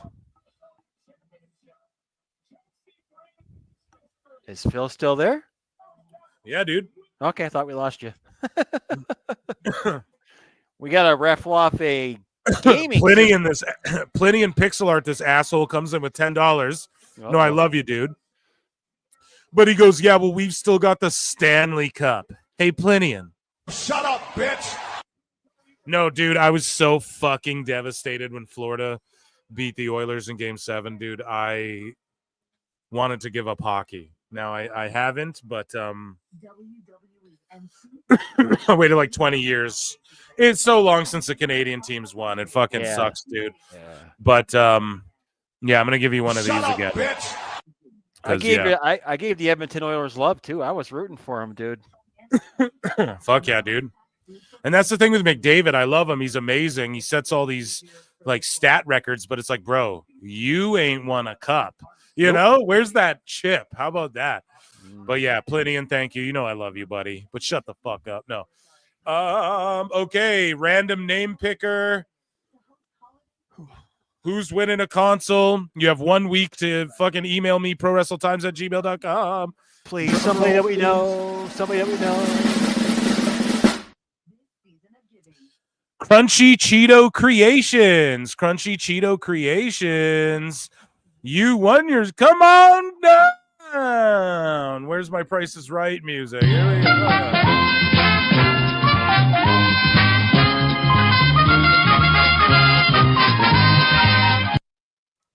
So Crunchy Cheeto Creations and McQueen, you guys won shit. You won a PS5 or an Xbox Series, whatever. Round of applause. And you need one. Yeah, congratulations. And you need you have 1 week to claim the prize. prowrestletimes@gmail.com, or else we draw again, folks. That's how we do. And people are getting their shit in the New Year's because we had to redraw, which I didn't think would happen, but I didn't even plan for that. Me and George were like, well, we'll figure that one out, I guess. So, yes. Phil, do you remember the game where Wayne Gretzky broke the record against the Buffalo Sabres? The record? Which record? The most goals in a season at the time was like 80. No, yeah, I didn't remember. Like, I don't remember that specifically, but I do. I was there. Like, he's the fucking GOAT. Like, I'm an Oiler fan, so Gretzky is like my god, you know. So yeah, I'm familiar with everything he did, but like, no, I don't like recall it, like what I was doing or anything. But yeah, absolutely, man, setting records. And then they all fucking went over to the Rangers as well, like Messier and them. And I was like standing the Rangers then as well in my youth because it was like I have to, you know. Like these are my guys, like playing for the fucking Rangers now, you know. So, do you just get a Dude Wipes commercial? Yeah, probably, Okay, man. cool. No, I just saw it on TV. Dude Oh Wipes. yeah, it is. Yeah, it's what we're in the Okay. more believable than AEW. Okay, we wrote down our prize winners. All right, good job, Phil. Phil the Mr. Beast marks. Yeah. I wish, bro. The minute they're like, Phil, here's 10 million. I'm like, okay, we're giving fucking $1 million away in a bit. Like, I'll do it. Fuck it, man. I love you guys way too much, you know. And this whole PWT shit's been life changing in like 2 years. You know, it's changed the way I have to operate and do everything. So, and you know, it's been like I don't know, just fun. I have so much goddamn fun now. It's crazy. Just talking. We appreciate you, buddy. Seriously. Yeah, for sure. Crunchy Cheeto and McQueen. Yeah, middle finger. Yeah, fuck you guys. Yeah, dude. I'm sitting here like I don't even have an Xbox Series, whatever the fuck, bro. Well, hey, Pete, at least you have their names. You have their names, good sir. Their YouTube names. There's a start, right? I'm just kidding. Can't believe anyone sat down to watch Collision. Yeah. Right. Love this show. Thank you, the Joker. Fucking baller ass profile picture, too. Okay, I'm calling for on this main event. I'm calling for a DQ finish tonight. And you fucking cheaters. Someone's got to remind me about the polls. We're at over 83% for Chelsea Green after she won. You goddamn liars. No, I'm going to start a new poll for the main event. Put DQ in there. Cut it off during the match so we can't cheat. Who would think the PWT universe would cheat? Oh, no. Moose Knuckle? Never. Yeah, Moose Knuckle's always there. Okay. Yeah, this is there's going to be no winner in this match. Like it ends with a bunch of bullshit, is what you're It's saying. going to be a DQ. If I'm just basing this on me watching this 40 years ago, and there was a DQ finish in the main event 40 years ago. So yeah, that was the other thing I didn't tell y'all that George told me, right? So there's a poll in the chat. George told me that in the first ever main event, and obviously, like, people know this, it's in the history books. However, like, it's a good refresher again. And that's why George was crucial to this live stream tonight. But the first ever ending in the first ever main event was fucking a DQ. So this one's got to end in a DQ. So and it'll bring Jesse into the booth too for this, I think too. So my prediction is just Cody leaves with the title, whether that's by DQ or title, or I mean pin and retaining the title rather. Coco Beware. Sorry, I'm distracted by. We got Beware. We got who was before him there? Valentine. Greg Valentine. Yeah. Yeah. So the Hammer. So great shit, pal. Oh, and then Ventura's out for the main event. Wow, round of applause, dude. So Ventura, they have him at the fucking podium throughout the night. See, WWE swerves me, and then he's at the booth for the fucking just the last match of the night. Amazing. That's how Jake. I'm sorry. Finish up. I'm sorry. No, it's all good, bro. Aaron Roland for $2 says, days like this, I feel bad for real talent in AEW. Dude, imagine MJF having a fucking backstage interaction with Flair on a main event or something. We don't get that, you know? And it's okay. I'm happy everyone has jobs and millions of dollars, but yeah, dude, you got to feel bad for some of this shit. But this is the main event. Thank you for the $2. And, I mean, just amazing. They're going to put Ventura at the booth for the last fucking match. which is like JR style in AEW, but this That's is what I was better. just gonna say. Yeah, they should, like, JR's in the building all night. Why don't they put him on the kickoff panel and then have him come out and do the thing? Actually, we just want to, I hope JR gets a private jet, a foot rub, and a blowjob to the fucking building right before the main event, walks in, gets the same on the way home. That's what I pray for JR, because he's the fucking GOAT. But I love that Jesse's here saying he turned Jake the Snake into a fucking coat, and it's Damian. He's like, yo, I made Damian into a coat. It's him riffing with Cole, McAfee, amazing shit, and they just formatted it awesome. And then we're getting these brilliant vignettes, or this brilliant vignette, rather. I don't know if they're going to show both people's perspective, but KO's cooking right now. And I love it. And KO is right to some degree, man. Really, y'all remember that too? Like a minute ago, they played when Roman ran KO over with the golf cart. Like, that was crazy. Neither of them got severely hurt on that shit. Yeah.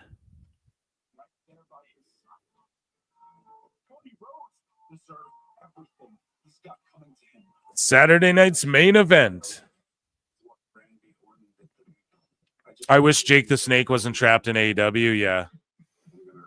Dude, I went to a show, and I think it was like a Rampage or some shit. It was like they were taping like one of the shits, like Collision or whatever. And Jake the Snake came out with Lance Archer, and Lance Archer was just squashing some fucking jobber. And Jake was the most over guy. And he even fucking did like a short arm clothesline to a dude outside the ring. I think during commercial or something. I don't fucking know, because it seemed like a freestyle, like he just called the spot. He didn't get in the ring, but he like actually even like clotheslined a dude, which I don't think we've seen on TV yet from him. And yeah, it was because he was so over. Like, everyone was screaming for him. He was more over than Archer or anyone else who came out. I'm talking like the Bucks came out. They didn't get as big of a reaction as Jake. Yeah, because he's a recognizable former talent. Yeah, bro. He came and people went nuts, bro. It was insane, dude. But he's happy. He looked happy and healthy. So, yeah, he's getting exactly. I like it too. Like, you're getting a good payday. He's getting fucking. It is what he'll be back one day. Don't worry. Yeah, this will be. They'll cook. This match will cook, and then it'll be fucking some chaos bullshit at the end for sure. End in a DQ.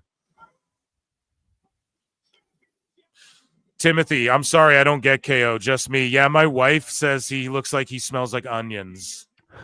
That's what she says about him every time.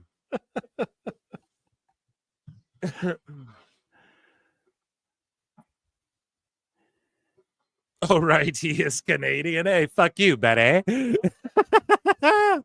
Is this match timed? Yeah, probably 20 minutes or TV time remaining or whatever. I don't know if they announced anything or what, but yeah. And thank you all so much for being here tonight, man. Round of applause for the PWT universe. We'll cook Meltzer. We're locked in for this match. We'll cook Meltzer and do some we'll just cook Meltzer for a little bit after this fucking match here as well and give final thoughts. So Kevin Owens is a former 7-time champion in WWE, seeking his first singles championship since 2017. Holy shit, that's a long time. And then whatever the last one was, I don't know, because it's off the screen. I love Jesse talking about like, oh, he double-crossed Kevin and shit. Just listen to Jesse.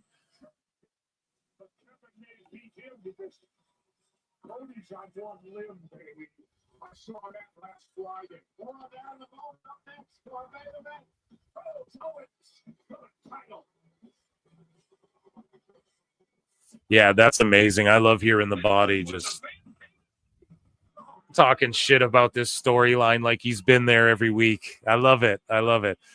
Here, we got a couple AEW headlines. We might as well jump into what we got left here and try and wrap up what we can. So I posted this, just leaving this here. While providing more details on what AEW Rampage will bring to the table, this is years ago. Tony Khan revealed Turner Network gave him an option to add another hour to Dynamite when they signed a contract. However, Khan shared he didn't want that and instead suggested a new show on a different night. This is how fucking bad Tony constantly goddamn fails. The best guy is Tony Khan. Give me a second. Timothy for $10 says my family is from Quebec, but they got better and left about 100 years ago. And now Quebec's trying to leave now, dude. Yeah, I'm en français aussi, dude. So you know what I mean? I'm French as well, so it's not yeah, I'm not a hater, but fuck you, buddy. I don't know what to tell you. We need the Blame Canada song here on PWT. I really need like a hey guy on the soundboard because we always harp on the Canadian shit. Everyone's like, Phil, you dumb fucking Canadian. It's funny. Anyways. So let me rewind. Let me go over this again. So just leaving this here. So what Tony Khan is saying is that in the beginning he was offered an extra hour for Dynamite. And instead he said, no, let's start this new show. And now this new show that had like 1.2 million viewers when Punk returned on it has nothing and is not even a show in like 2 weeks or whatever. And Tony Khan said, they asked at one point if I wanted to do 3 hours of Dynamite. I said I really believe in doing it on another night. This time slot is good for the fans to keep a great night of wrestling fresh on Friday nights. I promise. Rampage isn't going to be a secondary show. It is going to be equivalent of Dynamite. Meanwhile, it's none of those things. You fucking mark! It's a nothing show. It became their C show, and then now is a no show. It's a nothing show.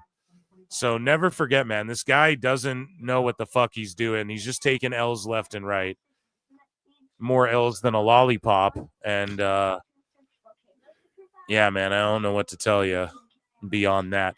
So AEW got clapped by NXT again, 680K to 594. We covered it earlier. They made this Brazzers fucking that's stupid.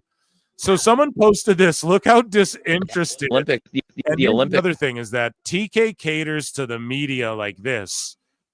Okay? Like, these are the motherfuckers he wants to be like, yeah, this stuff's amazing. Right? And look how disinterested Sap is with TK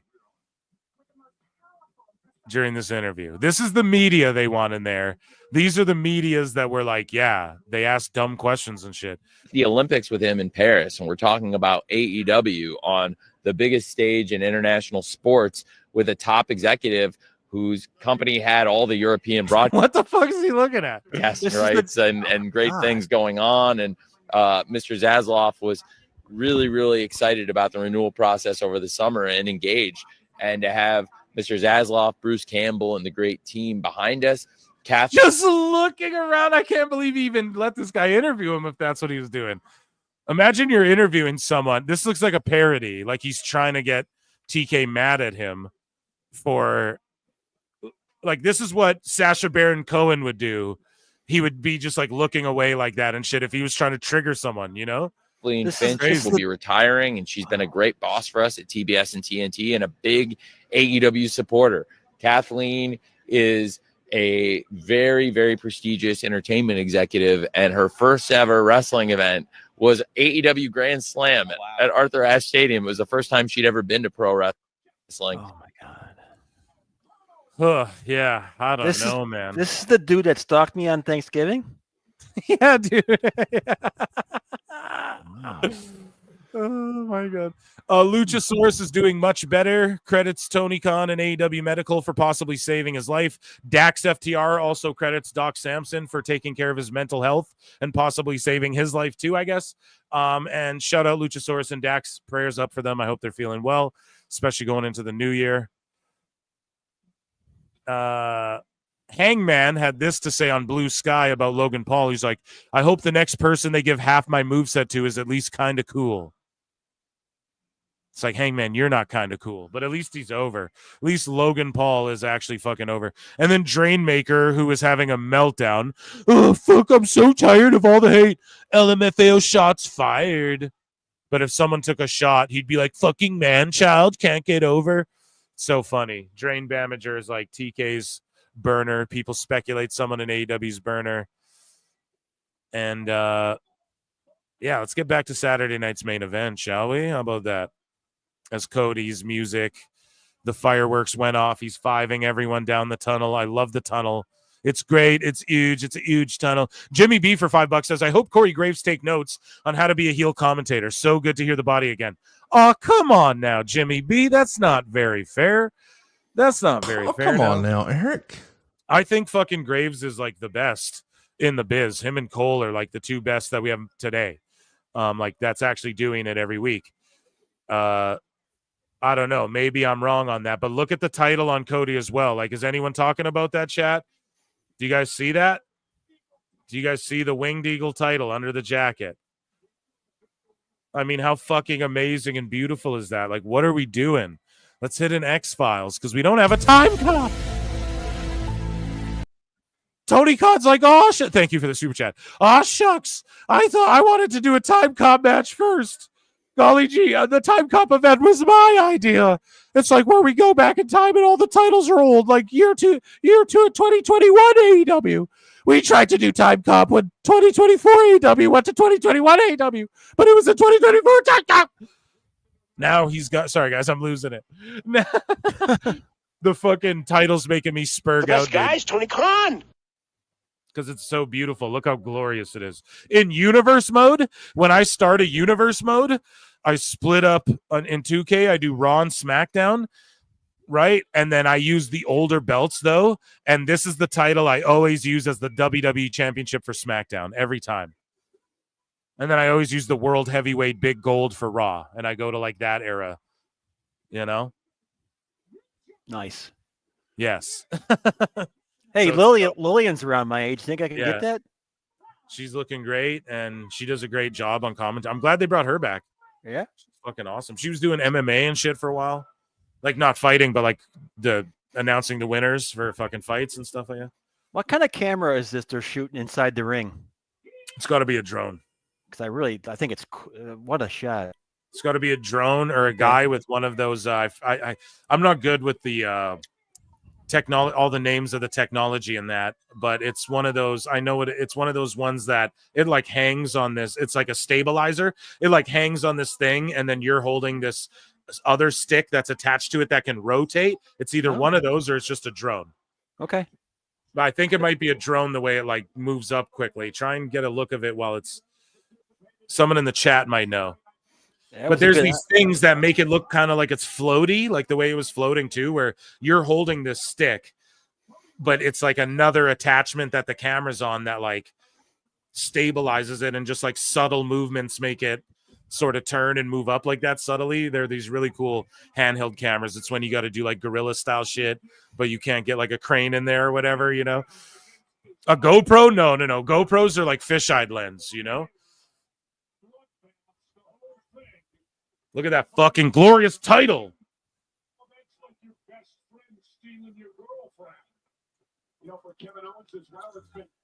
Jesse talking about stealing girlfriends like Hulkster and Macho Man. Just brawls on the outside. Let's go. A selfie stick? Yeah. No, it's for like big like legit cameras, you know, that they film like shows and shit with, music videos with and stuff. Here we go. I love Ventura on commentary. So good.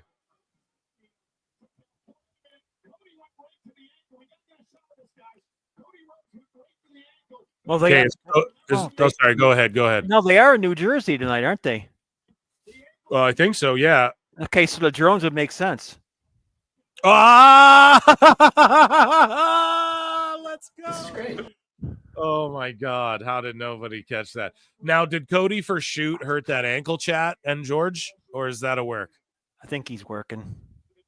I couldn't. Okay, I'm stopping this poll, or no, it's jittering up and down. So everyone, get your votes in last second, and make sure you vote on the PWT rewards, as Shab would say. No, the PWT awards. Make sure you vote on them end of the year, and they're going to be part of the holiday show.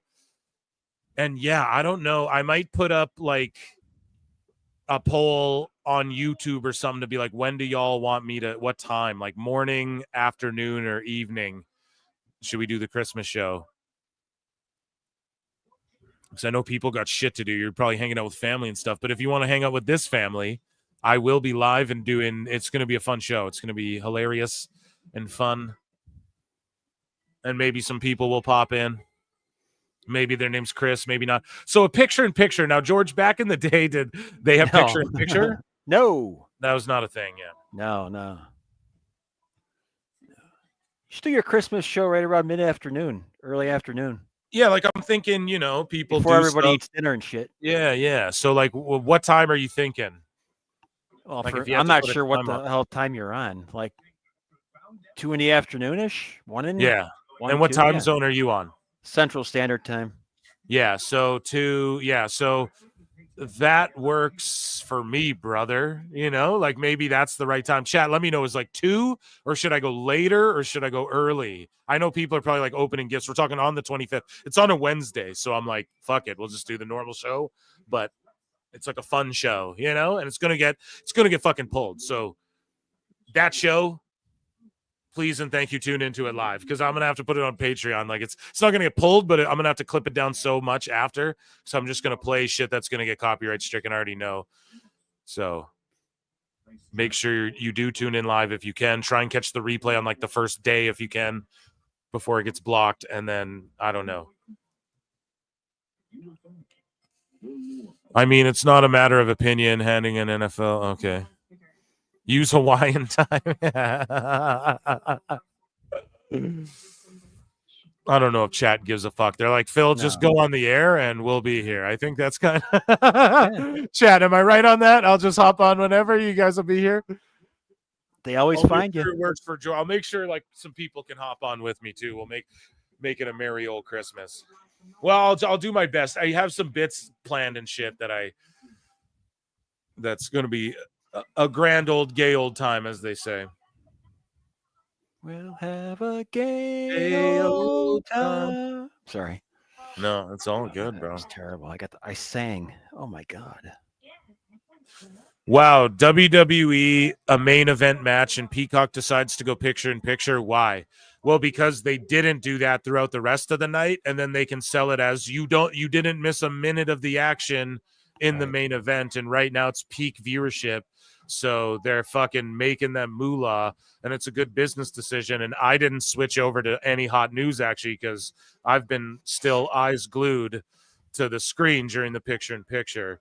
Unless you were being sarcastic, which is cool too. But I think that's why they did it, That was the first one all night.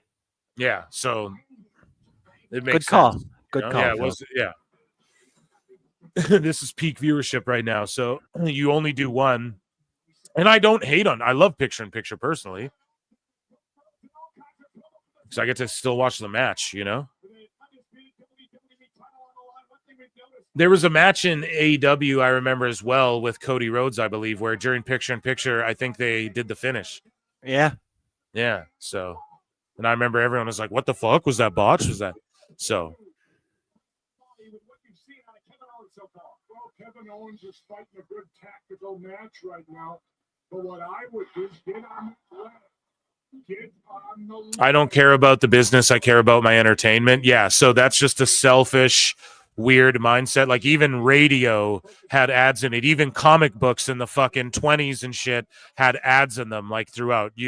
It's like you're a consumer. What you like to do is consume things that make you feel good. And so in order to do that, you need to be marketed to. If this shit wasn't appealing to you in any way, you wouldn't watch it at all. So you have to appeal to the masses, and they have to cover their nut. If you want to get the highest level wrestlers that get paid the millions of dollars and get their health care and all that shit, unlike in AEW, health care is in they hook you up with the best doctors, as Brian Alvarez explained it, and all that. You want to see people become rock superstars and live large, a big house with 5 cars. No, but like you want to see that, then they need to cover their nut. How do they cover their nut? They got to sell you shit, bud. So I get it, but every TV show since the dawn of time have had commercials, and they see you, dog. They're like, bro, we get it. So we're going to Netflix, bro. They're like, we see you, bro. Trust me. Like, we get it. It's the way of the future. People can get shit on demand, but I ain't complaining, dude. I used to have to, we talked about it earlier, man. It's like, we're lucky to even get what the fuck we're getting, but I like the picture-in-picture because it was entertaining. I just watched the match throughout, and then when the girls in the bikinis were doing their little Love Island or whatever, I just quickly glanced over Thirstcast, I was like, all right, and then I'm still watching the match. So if I lost my interest, you guys would have known, because I would have switched over to the AEW news. But no, I'm locked in. These guys are cooking. Every match has been stellar, other than I'd say the Green Michin kind of got sloppy shop. The triple threat wasn't my cup of tea. This is like a B+. Hits an RKO. I don't know if you guys are there yet or if I'm still behind a bit, but the RKOs never break the tables either. You know what I mean? Nope. Fuck, that belt is gorgeous. Just give me that camera angle. But yeah, no, I appreciate your opinion too. And that's why it's great that you offered it as well, because then I get to give the other side, or we get to have the discussion as well. Because you might be right, but I don't know. I think what I'm saying makes the most sense, unless I'm wrong. Chat will tell me if I'm a dumbass, but I'm paying for Peacock. Boom. And you know what? I fucking do agree with you on that. And that's where these streamers got to figure that aspect out. And that's where Netflix is going to be king, because the only ads you're going to see, and see, you got me there. Great point. I agree with you on that. But that's why they offer different tiers. Right. And that's the tier thing is kind of bullshit. However, that's what I did. I tier some of the ones I use now, because I was signed up for everything. So now I'm like, well, this one I don't use, but all the time, but I don't want to cancel it. So I'll just do a lower tier. And like, there's some of these ones I've downloaded, like Plex or whatever, right? I don't know what it's called. And it runs ads like fucking you're watching a YouTube video. It'll just run an ad every like 30 minutes or whatever. But I can watch Christmas with the Cranks on demand, so I'm cool with it, right? I download little ones like that too. I have like a Roku device, so I just be trying out whatever they're throwing in my face, And I do agree with you on that you're paying, so you should. Like, I criticize the UFC for the same thing. It's like, well, if ESPN Plus included the pay-per-views, yes, I'd have it in a heartbeat. But it's the fact I got to pay $80 or whatever on top of, for HD or 70 for not HD. It's fucking annoying. So you got me there, and that is true. You're right. However, Netflix will be king, and they're moving towards that. If everything can be in that format, then that will be ideal, because then the only ads you'll get is like WWE shop ads. Oh, you'll get a fucking, like I said earlier, you'll get a KFC ad, but it's like Kevin Owens will be in it or whatever. You know what I mean? So the ads you get will be at least wrestling based, and they'll be quick, and they won't be as frequent or as long, and they'll tie into things, You'll see the superstars you love, and they'll be entertaining. And damn, yeah, we got ref bumps. Well, I kept my mouth shut during that, didn't I? Yeah, you did, dude. So it's like, this is insane. It's just like a fucking Hulk Hogan. It's like back in the day when Hulk Hogan's like, that don't work for me, brother. Like just a fucky ref finish. This is amazing. This is amazing. KO's the champ, dude. That was a fucking 12 count. You know what I mean? Jay Gonzalez for $2. I'm a numbers guy, Bappa. Yeah, I'm a numbers guy, B. You know what I mean, dude? I'm a numbers guy. Thank you for the super chat. Jay Gonzalez is a fucking homeless cat. Amazing. Another, yeah. Ref bump Another number one 2. down, man down, man down. Jesus Christ. Rhodes shouldn't do a fucking. This is craziness, man. It's madness. It's fucky. Back in the day, Hulk Hogan doesn't want to give Warrior the pin clean. You know what I mean? So it's just some bullshit. This is Saturday Night Main Event, dude. Here comes the DQ. I don't think a DQ's coming. I think we're going to see a clean finish because of all the fuckery. But maybe there's a DQ coming. But yes, it wouldn't be Saturday Night Main Event without some Hulk Hogan chicanery going on. People were saying Hulk Hogan was going to be at the show.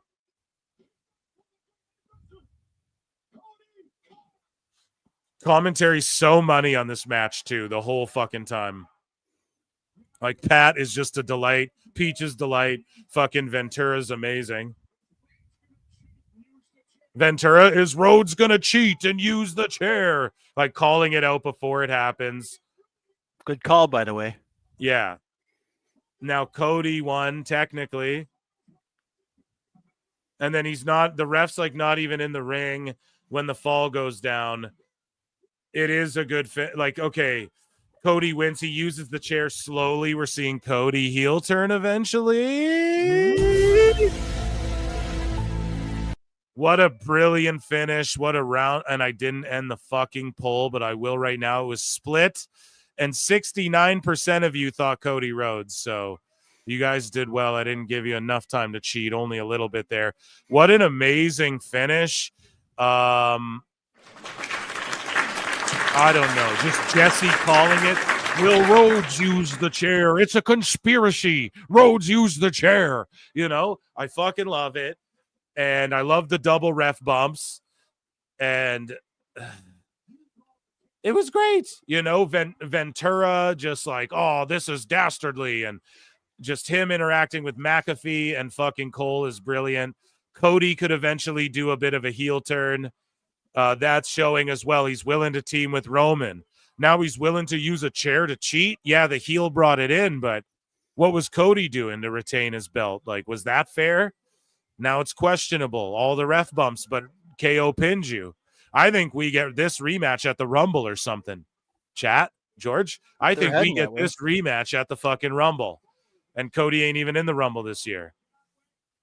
Or Cody drops it, wins it again, goes to Mania, and we see fucking KO Cody go. Who knows, man? I'm loving this. That was nicely done. What do you think overall, Phil? I give this a fucking A-. And I said it too. Cody would leave with the belt hook or by crook. So it was by crook. And I believe it was by hook and crook, if you count all the craziness. Shout out flag guy and green shirt guy sitting next to each other. And I give it an A. I give it an A- just because I think the triple threat was like unnecessary. That could have been a singles, or you could have just given me more like backstage fun. Remember this? I remember. You know, they could have did more of that, and that would have been cool with me too. But overall, I had a great time. I'll give it an A-. I will put a poll in the chat and ask what you guys graded it. Okay, so that'll be our last poll. Don't worry, we're not going anywhere. George, your final thoughts. I want your thoughts top to bottom. You lived through the OG Saturday night's main event. Did this live up to the hype, to your expectations? Did you get the right amount of nostalgia? Was there anything you would have did different? Let me hear your thoughts. No, I thought they did a really good job of bringing back everything that I remembered. I mean, it's 40 years ago, so it's kind of fuzzy in my brain. But I thought they did a real nice job of the graphics and the setting, the entrances, the walkouts. Everything they did was very good, and I liked it. I liked it a lot. I gave it a B personally, but I loved it. I thought they did a real nice job of setting the tone from us old timers. Good stuff. So A, B, C, or D? Just what do you guys grade it straight up? Yeah, again, another round of applause. What else can we say? We stroked it out 5-0. How many matches were there? 5. Yeah, picked 5-0. Amazing. It was a great time, guys. We're not going anywhere, by the way, because that was Saturday night's main event. A grand old jolly old time, as they say. But we got a couple more AEW headlines I just want to get to. And then we'll play some flutes, and I'll hang out with you guys for a bit because you've been the best audience in the world. The PWT Universe fam always turns out in droves, always kills it. This was a blast. I was so looking forward to this, and it exceeded expectations, I think, as far as I don't know. I thought they could maybe go too overboard with the member berries or too, we didn't get Austin Theory and fucking Grayson Waller out there. Like, this is what Battle of the Belts was supposed to be. I don't know. I don't know if this is what SNME was, and this is what it will continue to be. And they could have went too far down the hokey trail, and they didn't. So I loved it. Let's get into some fucking AEW news. We got a few left. So there's said to be multiple TV stations and talks regarding a potential Ring of Honor weekly show. I quote tweeted this and said, "Don't believe Dave with anything." I don't know why that got a yeet, but yeah, just don't believe him. This is what they said last time. Jericho's getting the title so that fucking they can get a TV deal. And they said this. Now, if it happens, cool. But said that the last time, and why would anyone pick this up when Rampage is getting fucking canceled? But here's a clip of Tony Khan in the arena. This is 3 minutes and 30 seconds of Tony Khan cringe. Before. Who's in your first ever Galaxy Con? How many of you have been to AEW before tonight?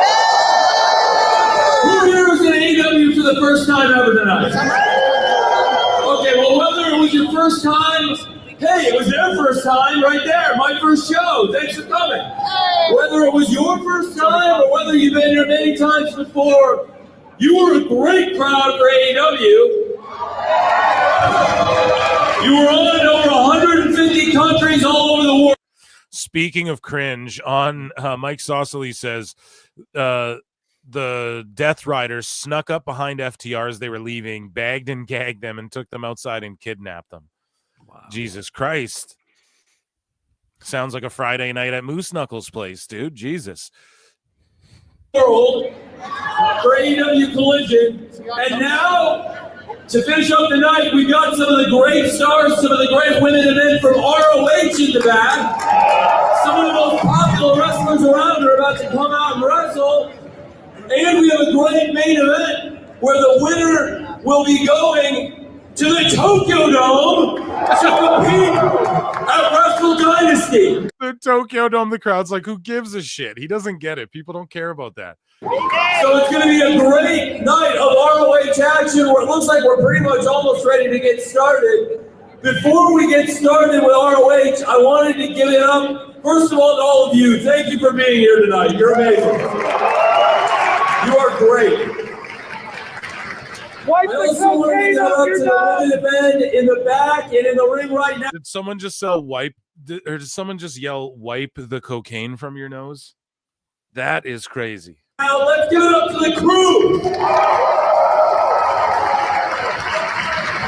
You're great sports fans here in Columbus. This is the king. This is the man to give it up to right here. Why the fuck is he dressed like that? Oh my God. Give it up to this man. Right out of Gladiator. And Right Out of Gladiator. That's my second favorite movie. Well, actually third, next to Time Cop 2. Ladies and gentlemen, this is the only sport where there's no off season. It's 52 weeks a year. We do this year round. There's no break, no off season. It would not be possible without these women and men. Let's give it up to the crew. Crew.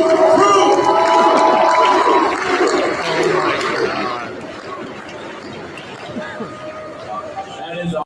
More people chanted that than Ichi ni Sanda.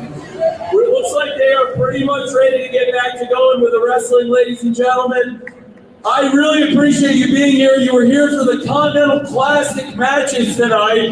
That tournament is going fast and furious. It continues. Fast and Furious, another great film, possibly my fifth favorite film behind. What was it, George? Time Cop. Time Cop, Gladiator. Time Cop 2, and Gladiator. And Gladiator 2's great, but I actually didn't see it yet. I was sent to screener, but I haven't actually gotten around to it yet. It's great. But when I do get around to it, it will sit somewhere between Time Cop and Time Cop 2, and then Fast and Furious. And the semifinals and finals will be December 28th at World's End.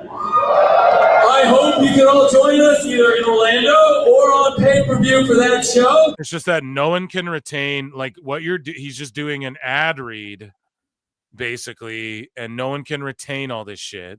I know. What do they do? Tell them to go out there and kill 15 minutes of BS? Yeah, have a hot girl go out there and bazooka fucking t-shirts in the crowd, and then play a promo package, and then have someone who can cut a promo come out here and maybe film a vignette or give the house a little, like, he has no clue. I'm just gonna babble. It's great. I'm just gonna talk until it's time to go. What else do I got? Someone give me a soda water, please.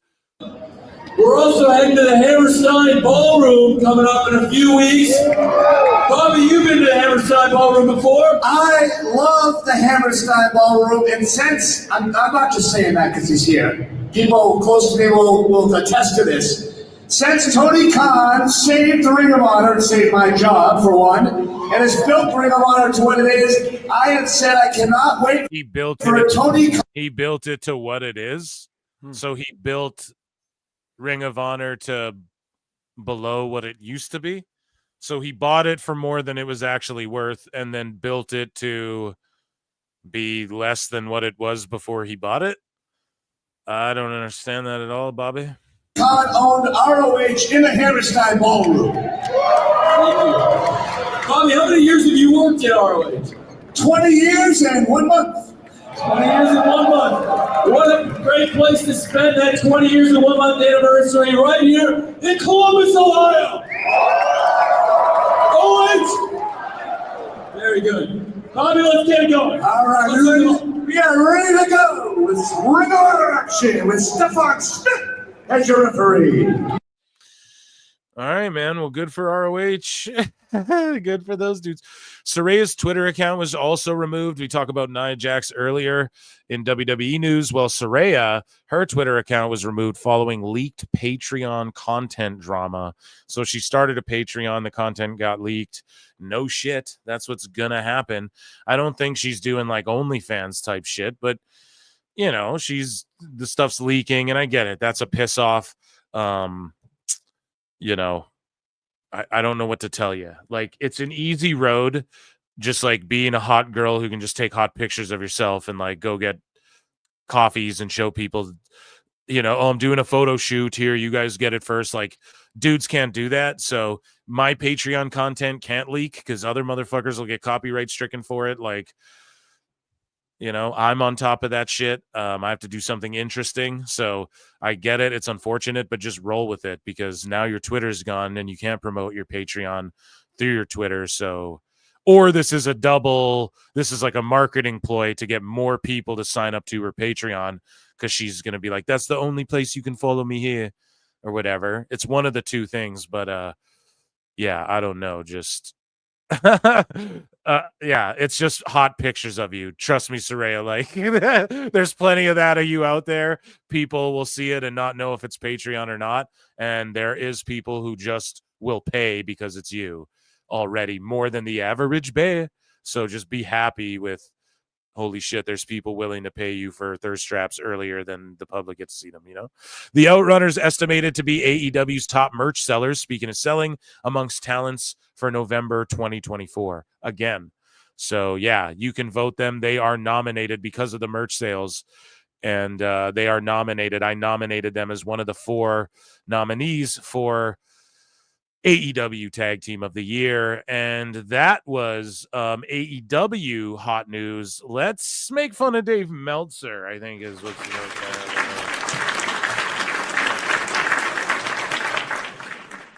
So Plenty and Pixel Art for $5 says, I think it's more he deconstructed ROH into what it is today. Exactly. He deconstructed ROH into what it is today. That's more what it is. It's insane. He built it to what it is. Okay, so like less people at the shows than there were, and I don't know, just a shell of itself. It's like WWE CW, but worse, in my opinion. So thank you so much for the super chat, and yeah, it's deconstruction. I try to point that out. People get mad, and I get it. He saved your job and shit. That is amazing. I'll never knock Tony for that. Hiring lots of people, it's great. But you can't get mad that I critique other things, though. You know what I mean? I'm allowed to put that over and then also shit on stuff that's stupid. I hope everyone's got flutes in chat and are polishing their flutes and their whistles or whatever they can blow on, whatever they can get their hands around that they can blow on. Pause. Hopefully Diddy's not anywhere around here, guys, because he'll run with that a little too hard. No, we're being assholes here, but listen. This is the great Dave Meltzer's dumb moment of the week. The great Dave Meltzer's dumb moment of the week. Are you guys ready for this? Chat, hold on. Hold on. Everybody take a moment. Let's actually all take a deep breath here. What the fuck? We didn't do it right. Okay, George, are you ready for this? I am ready. Okay, here. I'm going to chug some soda water. It's a secret superpower. It's like a Space Jam, which is another great film. I will chug my Propel in honor of you. All right. Everyone hydrate, deep breath. It is time for everyone's favorite moment. Let's give it its goddamn due. It is time for the great Dave Meltzer's dumb moment of the week. Bow, bow, bow, bow, bow. So Bruno at Brew1 tweets out, AEW could take a page out of the WWE marketing book to understand how to promote a brand. Though AEW has stars, they lack a true superstar to garner attention. The WWE brand is now bigger than any one star, but they did need superstars too, etc., etc. As we've broken down here on this show, like, you can get bigger than WWE, but it is sort of like, I don't think any one superstar is bigger than WWE itself. However, like, there is Roman, I don't think is bigger than WWE itself, but the potential's there, and also he is so big that it doesn't mean you can't be household or mainstream. You just can't get bigger than WWE, and that's a testament to how big WWE and mainstream WWE is right now. Again, a lot of people like to say WWE's not mainstream. No, dork, it is. The fucking indie wrestlers you follow aren't. But anyways, Dave, and I follow more indie wrestlers than anyone, but anyways, Dave Meltzer says they lack the superstar babyface who almost never loses in the headline position. It's what you need badly in a promotion with no many heel beatdown angles. I think he meant to say with so many heel beatdown angles. And then Unpaid Critic says, I thought Ospreay was supposed to be that big star, biggest free agent. Exactly. Why haven't they built Bruv up or any of these guys up as that guy, Meltzer? And like, why doesn't Tony just hire you to fucking book already? If you're so right about this shit, they do so many heel beatdown angles. Well, maybe they just stop doing so many of them, and then they book Wardlow as like a babyface now or something. I don't know. Wardlow, who's that? Yeah, exactly. Who? Hoodlow? So Meltzer reports that Netflix will have very little WWE archive content. Now, again, I just quote tweeted this and said, Dave doesn't know shit. He especially doesn't know shit about wrestling, the wrestling business. He especially doesn't know shit about WWE, and he especially doesn't know shit about Netflix or the TV business, right? Like, there's a whole chain of things he don't know a goddamn thing about right here going on. And he says that they'll have very little, and maybe they won't, but regardless, we can't take Dave at his word here. He doesn't know what the fuck he's talking about, especially why would Netflix or WWE tell him any of this, But anyways, Meltzer says the answer is not much. There'll be all the current shows, all the pay-per-views, everything is going to be on Netflix. As far as your archives, there will be some, but very little. How would he know this at all?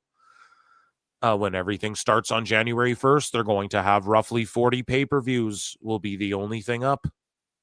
Just intermittent, some recent, some from years ago. There'll be no WCW. It's all WWE. No Mid-Atlantic, no Mid-South, no World Class. None of that tape library stuff. People don't really watch a lot of it. So that's what happened. And I mean, that makes sense. They have the WWE Vault on YouTube, which is just drop all that shit on there and it's perfect. I love that channel. That's like my favorite fucking YouTube channel is WWE Vault. You can just throw that. It's awesome. It's amazing. Awesome. Yeah. So, and it's all good if Netflix doesn't muddy their waters with that whole thing. But what if they do?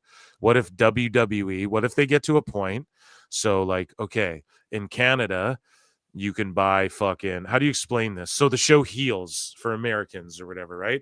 Was on this thing called Stars, which was an extension of HBO Max or whatever the fuck it was. So you can get HBO, and then Stars, I think, is like you pay extra or whatever the fuck, and it's its own thing or whatever. Disney has that basically. They have, you go on Disney Plus and they have all their new shows and whatever. But if you click on Marvel or Star Wars, it's like its own fucking thing. It's like its own Netflix for just that stuff within the thing. They have it here where if you have like Amazon Prime, I can also click on like Paramount Plus is like part of it. And that's like, it's whatever is on Paramount Plus. So WWE eventually with Netflix could become its whole own thing. where it's like, yeah, you just click on the WWE thing, and then, you know, WWE could be like an add-on to Netflix, is how, if it does well enough, you know. So, and we're talking years down the line. So no one's talking about that either. I think it's like a partnership too. Netflix isn't going into this like thinking, oh, we're going to test this out for 5 years, give them fucking billions of dollars, and no, it probably won't work out. Like, I'm pretty sure they're looking at this like, this is long term here.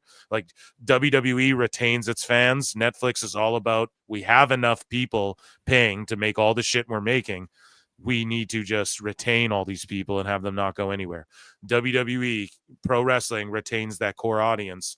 I know I'm harping on this a lot, but yeah, whether Meltzer's right or not, I think he's just trying to find any negative about the Netflix deal. I think Chat and George will agree with me on that. So unbiased journalism from Neckbeard. So Meltzer says Raw Monday did 1.39 million. Bengals Cowboys in competition did 18.65 million. Most viewers of a Monday Night Football game in Week 14 since 01. So there's your reason. And then Sean Ross Sapp says Ralph Wiggum said no 1.4 milli for the Fed. And so, like, yeah, they just crack these jokes. But, like, it's not okay if you make the same joke to Sapp. He'd freak out, stalk you, obsess, you know, meltdown, tweet you all day on Thanksgiving. You know, but 1. No way. Yeah, that wouldn't happen. But yeah, no 1.4 milli. And I said it before too, like the no 1 milli, like that was played out. Like I felt like that because it's like, bro, they can't even get 800,000 for like the last year. You know, it's like, what are we still saying? No milli? Gives a fuck. AEW can't get a milli. CM Punk can get a milli. AEW can't get a milli. Talking about stars bigger than the promotion itself. That's the problem with AEW, you know? But anyways, unbiased journalism, sure thing. So this guy here, so Meltzer gets into it with like Dave Pesner and fucking Bischoff and all that. So Jimmy, and he gets into it with Jimmy Corderas, right? So Jimmy Corderas responds to this Billy Johnson guy and who says, yeah, to be honest, I'm already looking at May when Kenny returns to actually save AEW. LOL. I get your point though, especially putting myself in a short attention span casual fan. So even this casual is like, yeah, I want Kenny back. Because casuals know who Kenny is. Like if you're a casual, because there's levels to casualdom as well. Like there are diehard wrestling fans who, like, compared to other people, you'd consider them a hardcore, but like they're casual enough. They don't watch all the time, but they have their finger on the pulse. They know the wrestlers. They know who's in AEW. That would still be considered like a hardcore to like a casual, you know? So, but like these surface, like these dudes who just like, they watch wrestling, but they don't like keep up with it all the time, but they're like, I follow AEW and WWE on Twitter or whatever. They know who Kenny is, you know, he's a standout guy. But either way, Cordera says, haha, I too am looking forward to Kenny returning. I get his roots in New Japan, but he is an EVP of the company that can use his star power right now. His first match should be an AEW ring, in my opinion. We've covered that ad nauseum on the show. I put out a video today. Tony Khan is getting cucked by New Japan. Make sure you guys check that out because he is. He's just getting cucked out, bro. And I shout out YouTube. They're going to give me a yellow thing for just saying that twice. Some guy for $2 says Dave is an AEW sack warrior. Let's acknowledge it. Acknowledge me. Acknowledge me. Thank you so much, some guy. And he is, bro. You know, he fucking is. So speaking of sack munching, this guy responds. So thirst round pick MD, because Meltzer responds to Corderas with a quote tweet and says, January 5th is an AEW New Japan show. Granted, it's weird AEW isn't pushing the match and his return on their TV. Exactly, Dave. You stupid idiot. And what are the Bucks doing? Oh, we're going to go back to New Japan and win the titles. And what's Gabe Kidd and Kenny doing? Working fucking shoot works over there, what they should be doing in their own company. Marie Shadows point this shit out better than I can. Follow her goddamn tweets. Go to her YouTube channel. She'll break down this shit better than I can with some of her tweets. Anyways, granted, AEW's not pushing it. Exactly why people don't know. AEW's not pushing it on their TV, so you're expected to know that this is a New Japan cross-promotion show. When Kenny's like, AEW doesn't need me right now. I'm just going to wrestle in New Japan. It's fucking stupid, Dave. Even Kenny isn't aligned with you. But he says, the match and his return on their TV. It's not their TV. It's a pay-per-view, Dave. Right?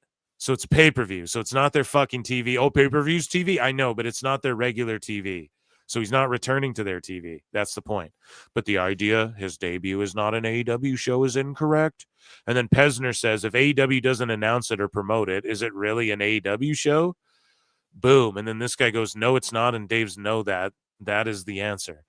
And then fucking Bischoff says, Dave is assuming that his audience is as dumb as he is and will buy this comedy. And that's just it. That's why a lot of these dirt sheet motherfuckers too, that's why they feel so threatened, man, because they are used to trying to trick dumb fucks into stupid shit. And then there's new people going, whoa, no, you're not going to do that anymore. And they're melting down and they feel threatened and they, I'm telling you, dude. Yeah, there's been a changing of the guard. Slowly it's been happening. I've noticed it big time. Yeah, we're chipping away, and it's because it's not like we want these people to go away or be banished. Just fuck around with that fuck behavior. You know what I mean? Stop fucking elitist gatekeeping, nose down, because that's how they perceive everyone, as idiots. That's why I bring up Brendan Schaub. That's what he does to people. He fucking acts as though he's above everyone. That's fucked up, you know? Stop doing that shit. And like people punch up, man. Comedians punch up. Every radio shows have punched up. The fucking people, the man, everyone, music's punched up. Everyone's always punched up. So, you know what I mean? You can't cry foul. And it's they all feel threatened because people are just not going to let them take advantage of dumb people anymore. You know, the internet will make it so that's not allowed anymore, and they're threatened. You know, anyways, Meltzer posted about this incredible match, but not the ratings from the Great Rampage, or was it the Great Collision? Who knows? Great Rampage. Yeah, the Great Rampage. Okay, right. I thought it was the Great Asshole, but so Dave Meltzer says, heard Kyle Fletcher and Mark Briscoe had an incredible match in St. Louis. By the way, I'm looking for reports from that show. So he didn't even fucking. I heard. And I'm looking for reports. Email me. And this is what's so funny is that Dave's always done this. Tweet to me or email me or DM me. Any fucking stooge can just be like, yes, here's what's going on. It's so stupid, man. And that's how he gets worked by fake news all the time. And we've caught him and he still tries to go silly goose. And, it's actually anyone saying this is silly. And so Cultaholic Wrestling reports that WWE shot down an idea from GCW to have Matt Cardona and Chelsea Green. And this is from The Observer, by the way. Okay. So apparently they're saying GCW pitched an idea and WWE shot it down to have Matt Cardona and Chelsea Green versus Joey Janela and Megan Bayne at the Hammerstein Ballroom show on the 19th of January. So Joey Janela pipes in and is like, fake news. I was never slated for a match involving Chelsea. The original match had me on Uaside watch, though. As soon as that thankfully fell through, Tanaka was booked within 24 hours per my request. Can't say I know anything else about Chelsea, and I know 0% about GCW creative plans. My involvement has always been greatly exaggerated. So basically he's being a smartass, but yeah, Meltzer, this is untrue, and Meltzer's doing whatever he can to try, like, this is his spin. AEW doesn't like GCW. No, they brought Cardona in. It was a good gesture. When really that's like, bro, if that's a good gesture, then let me walk into your house, say, fuck your couch, put mud all over him, spit in your face and give you a little slap on the ass, like, what the fuck, man? That's so disrespect. And then he's trying to make it WWE doesn't like GCW, actually. That's what he's trying to make it. He does this shit all the time. We're here to chronicle it. But yeah, Janela being a smartass, but that's bullshit. So Nathan Frazier, we covered this from Deadline, or did we? He gave it 4.75 stars. So he just loves Frazier so much. Frazier and Axiom just roast him. They're always like, damn, we got more stars than whatever. Like they just fucking make fun of him. Like he's a goober. They know it. So that's good. Meltzer talking about, he says, yes. So he's coping over the AEW numbers, right? Because they've been just abysmal all around. And Dave says, yes, AEW numbers are down, but AEW is not in competition with NXT because it's cable versus network, and network has a significant, huge edge in homes. Even with that, AEW has beaten NXT the past few weeks. So he's literally trying to play the game that it's all about the game. And how you play it. He's trying to do the thing where the key demo means it took the W in the night over NXT. And he wants to say, oh, there's no competition, but they still beat them. If you don't view it as competition, then why do you have to throw that part in? And also, we're going to cover it in a minute. Raj Giri. Okay. Shout out Gigantic Pop. Shout out Matt Morgan. And shout out Raj. Raj, who actually knows how to do math, fucking refutes this. He's refuted it time and time again, but it's insignificant. And Meltzer's own reportings from the past prove that, but he's full on coping here. Yes, the numbers are down, but AEW is not in competition with them. Yeah, they fucking are. The Great Rampage fucking guy. Even with that, AEW has beaten NXT the past few weeks. He's just coping. Like, that's literally the definition of cope. Meltzer talks about multiple stations are reportedly in talks for a weekly ROH show. So this is a lie he peddled when Jericho became the Ocho. And now that he's the new wave, it's the same thing. He's just saying the exact same thing. They're hoping putting the belt on Jericho will now get them a TV deal. Why would anyone give you a fucking TV deal when Rampage just went out of business? Or, out of business. It's the show, I guess, itself is out of biz. It's out of the biz. It's a dead show. Okay? That happened, bro. Why would anyone want, like, the show below that? That's, like, even worse, that you put less energy and time into. But Meltzer says regarding ROH, there are said to be multiple stations and talks regarding a potential weekly show. As noted, that's one of the reasons they made Chris Jericho champion during the negotiations process. He literally said the same shit last time there was they made him the Ocho. It's just funny. He goes back. He's going back to the well now, going back to the bag of tricks. And he always says, I'm smart enough to know when I'm wrong and learn from it. Well, you didn't learn about the Jericho thing, dude. Gotta learn. Yeah, gotta learn, dude. Mallrat83 for £2 says, have you seen the KO vids on X after the show ended? No, I did not. I've been keeping my mouth shut on that because I didn't want you to interrupt Meltzer for KO. Yeah, no. KO gave him a pile driver after the show went off the air. Oh, no way. Tag me in it on X and we'll play it when we go off the air. Shout you out, Mallrat. Great movie, by the way, too. Mallrats. Fucking love that film. So I tweeted this out and it got a huge 18K fucking views. He's off on fucking Pluto at this point.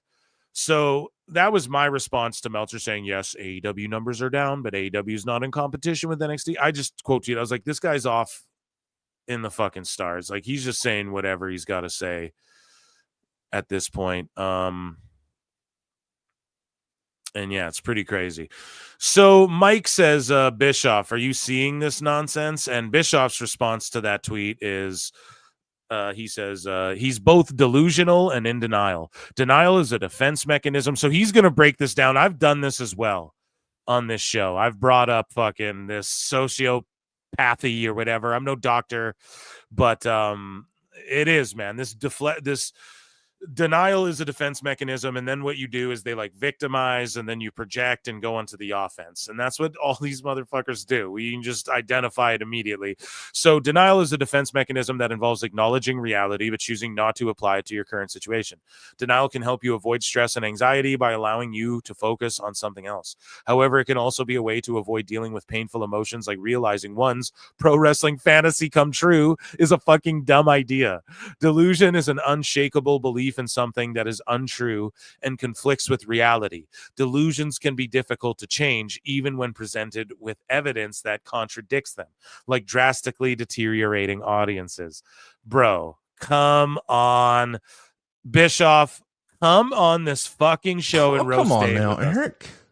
Eric, that he's quote tweeted PWT, bro. He knows we're out there. Okay, we got to get it in his face. I try. Yeah, we got to manifest. I know George is out there. We got to manifest it. Okay, I think I'm linking up with Disco in the coming month or months, and hopefully that happens. I don't know. It's up to Husey though, and we'll see. We'll see. He announced it on the show, so I'm not talking out of my ass here. But we manifested that because we talked about it so much. I'm gonna get him to cook Meltzer with me, and yeah, I want Bischoff to come on as well. Goddamn, just an amazing fucking breakdown there. So we talked about it, right? Meltzer thinks he's in Bischoff's head, etc. And so Neckbeards responds to the AEW not being competition. Here's a past tweet. All those people saying WWE doesn't consider AEW competition sure look foolish tonight. And then now it's fucking, yes, AEW numbers are down, but AEW is not in competition with NXT, you know? So he's so full of shit. So here's some fucking Steiner math for you folks. After Nexstar Media Group took control of the CW, it hasn't fared well in the ratings. Only about 453,000 people on average have been tuning in to the network during primetime, according to the Nielsen data. So NXT's bringing their ratings up, bro, as well. Whereas AEW's bringing their ratings down. Why? Because their ratings are down. So in 2023, the average number of viewers for TBS was around 790,000, which is a decline in line with the overall trend of broadcast networks, but less people are watching CW. So Meltzer's like, it's available in more places. Yeah, but less people are choosing to fucking use them. Do you know what I mean? To watch them. Just overall, dude. You can't say AEW has nothing to do with that. Whereas NXT, the direct opposite is happening. And you can definitely say that WWE and NXT has something to do with that on the CW. Some guy for $2 says even Dutch Show saying they competing with TNA now, bro. Acknowledge me. Phil's always on point, bro. Like, I'm telling you, and this shit's episodic. Like, I've been saying all this shit before everyone else, and shout them out. Love those guys. But yeah, I said it so long ago. You guys, they're in competition with TNA, GCW, MLW. That's their competition. They're not in competition with WWE. That's a fallacy. Thank you, some guy. Cream of some young guy. Y'all ever see y'all ever see fucking what is it? Wayne's World. Cream of some young guy. Yeah, I'll get the cream of some young guy. Oh my god, that shit's hilarious. So can't believe you went there. That's awesome.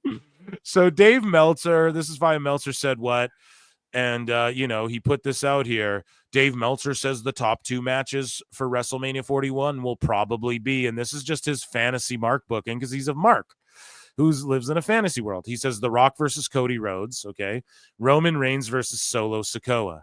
And then Wrestle Features is like, I highly doubt Reigns versus Solo will take 8 months to book. Exactly. At least not the first match. And then boom, they announce it for January 6th. So Meltzer just looks so fucking dumb. As dumb fantasy booking all the time. They book it for the fucking tribal warfare, tribal combat on the debut Raw. That is hilarious, man. Didn't even give it time to age. Just fucking hit him. Bam. Yeah. Bam, dude. Smacked him right in the chicken lips. And so Meltzer's having a meltdown. Shout out Heel Uzi, by the way, who's always dropping great bombs, showing me love, showing PWT love, international TV ratings. So Meltzer's tweeting about how good the fucking AEW, the ups and downs of AEW and the international TV ratings did great. They were very actually excellent. That's great. Amazing, dude. I wonder if anyone watched it in Australia before that whole show that they have planned there. So, Alfred Konuwa. So, I'll present it, guys. The next run-in we do is going to be the burial of Dave Meltzer Part 2, and we're just going to EFAP our friend Alfred's video here, and maybe he'll join us, okay? Don't hold me to that. Maybe he'll join us for a live with Alfred Konuwa run-in, and we can EFAP it with him, and it's like an end-of-the-year reminder, so that's the next run-in I'm going to do, and that will be... Yeah, so that's a fun one, right? And it'll get lots of, I know people love when we're cooking Meltzer. So, so Meltzer says if He acknowledges it's a problem throughout wrestling. He's right. If he tags it onto one promotion, you're right.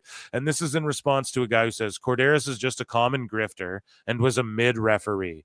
Now, dude, he was not a mid-referee. One of the only memorable goddamn referees for the long list of how many there have been. How is he grifting, right? Jimmy, by the way, wants to come on PWT, but he's so like, if he was grifting, he would come on my show immediately and just start talking shit and it would go fucking viral. So you literally can't say, like, that's the evidence right there. Okay. And yes, I stooged it before on a live, so I'll just fucking say it. Like, dude will be eventually on the show, Corderas, in 2025. So like Meltzer goes, if he acknowledges it's a problem throughout wrestling, it's right. If he tags it onto one promotion, you're right. The problem, Dave, is that's, again, projection. That's what you do. You always acknowledge problems for one and not the other. You literally said a great Rampage show. You didn't even watch it. You had people emailing you about things. I heard Fletcher had a great match. It was so great. You didn't even watch it. How great was it? Does a bear if a fucking tree falls in the woods? You know, it's the old saying. So Jimmy Corderas responds and says, last thing, Dave, the original discussion was in regards to AEW and their issues with declining audience. No one outside of WWE is doing big numbers, but some are showing growth and trending up. All of them, Jimmy, other than the ones associated with AEW. If you honestly believe I'm grifting, we have nothing further to say. Good night. Exactly. You handled that like a fucking gent. Like a gent, bro. It's so amazing Raj... I'm go sorry, ahead. Phil. It's amazing that all these older guys from wrestling are very good on Twitter. Like, they got snappy. Man. They're good. Cornette, Bischoff, Corderas. When you figure out it's just like cutting a promo, dude, just shooting from the hip. Yeah, I had to figure that out too. I was bad at tweeting for a long time until I realized, like, oh, I just gotta like say legitly what the fuck I think and just shoot from the hip, and it's gonna be, you just gotta do the brain fart. You just post a brain fart almost, you know, and you run with it. Anyways, so Dave Meltzer is, so here, we got to go back through all this shit. This guy says, I've read Wrestling Observer newsletter issues continuously for more than 30 years. That includes last week's edition. Meltzer says, so you didn't see the issue where I noted that the USA average in primetime taking out wrestling was 299,000? Right? And so Raj Giri, who actually knows how to do math, responds and says, in 2023, CW averaged 453K viewers compared to 786K viewers from TBS. If you take out wrestling from the TBS tally, it's still way ahead of CW, and Dynamite has a major advantage with the BBT lead-in. Big Bang Theory, right? Pardon me. I think anyone taking a realistic look at the ratings before NXT went to CW and after can see that there wasn't a meaningful shift either way for NXT. They're doing the same. It's just AEW is doing a lot less. Boom. So he even just refuted my shit and owned it right there. Arguing over semantics seems like a waste of time. Exactly. Objective truth. Fuck the semantics. The reality is NXT is about even from where they were 6 months ago. AEW is way down.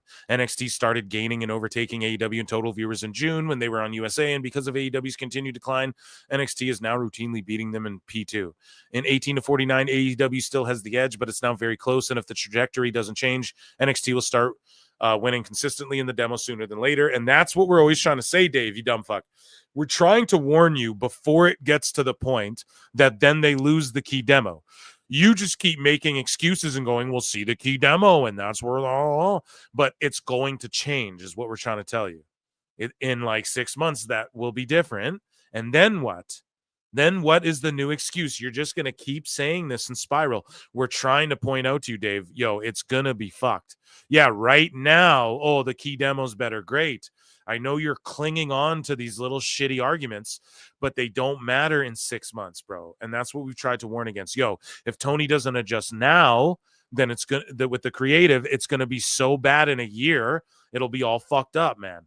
That's what people have tried to warn, and you guys just resist so much. It's crazy, bro. Kids sit at fucking dentists better than these guys are willing to accept criticism for their dream fucking promotion here. So Eric Bischoff goes in on Meltzer and Tony Khan some more. which let's fucking tap into and hear what Eric's got to say. Shout out Conrad Thompson, and shout out, and also I said it earlier, but Conrad's like, oh, come on now, Eric, that's not very fair. Oh, come on now, Eric. He's like, I can't see AEW doing only 450,000 leading up to All In. And it's like, Conrad, they're already doing 5 whatever, dog. Like a year before Bischoff expected it. What the fuck do you think they're going to do during the playoffs and shit? And he points that out. And right now they're doing like NBA midseason tournament as well. And people are blaming that shit. And it's like, imagine the playoffs, bro. I don't know. He's crazy. All the way back to when they launched AEW, everything was about shitting all over WWE. Tony Khan and Dave Meltzer created it. Yep. Dave Meltzer perpetuates it by continuing to make excuses and spin bullshit and just say the dumbest shit in the world while defending AEW. And the more Dave Meltzer does it, the more people turn against the brand. I think Dave Meltzer is probably the worst thing that could be associated with that brand because he continues to say that. He is. He absolutely is, man. I've said it. They got a distance from Dave. Dumbest. Distance from Dave. Distance from Dave. Sounds like a fucking rom-com or something. Shit. Which all it does is stir people up to be even more anti. Dave and that lady he put a banana on or whatever. You guys know that story? You remember that? He probably does a better job of turning people off to AEW than any of my comments do because he's so transparently stupid and trying so hard to make it look like Tony Khan is a success. The show is an embarrassment to the genre, and Dave Meltzer does everything he can to try to spin it. And every time I don't know how much more credibility one person could lose, but it's fun. I love fucking with him. And we all the way back. And we covered it. And if you love fucking with him so much, Eric, come on PWT and let's do a Dave Meltzer's dumb moment. Oh, come on now, Eric. But listen, I'll shoot him another tweet tonight. Yeah, dude. It's the spin though. It's the fucking the Dave Meltzer spin. He admits it. He tells his readers too. The spin you could put on that is this. Say this. He does that in the Observer newsletter, man. The spin you could put on this bad rating is this. So then that's sending out the dog whistle for them to use that as shitty, bad arguments that don't really make sense, right? So the main event of the evening here, Ref MJ from NJ, who apparently was like gone from Twitter, but now is back and now has this new thing called WrestleGraphs, and AEW blocked them for posting stats about them, I guess. I don't know. Shout out our guy MJ. And here we go. So this person tweets TNA did 2 million and they were in a soundstage with just over 1,000 people. That's facts, right? No lies detected there. So then Meltzer goes, in what year? Comparing TV numbers to even 2 years ago is a fallacy, let alone 15 years. AEW's revenue is 4 times higher now, 6 times higher next year. What? AEW's worst, their worst, AEW's worst, pay-per-view numbers blows away TNA's best.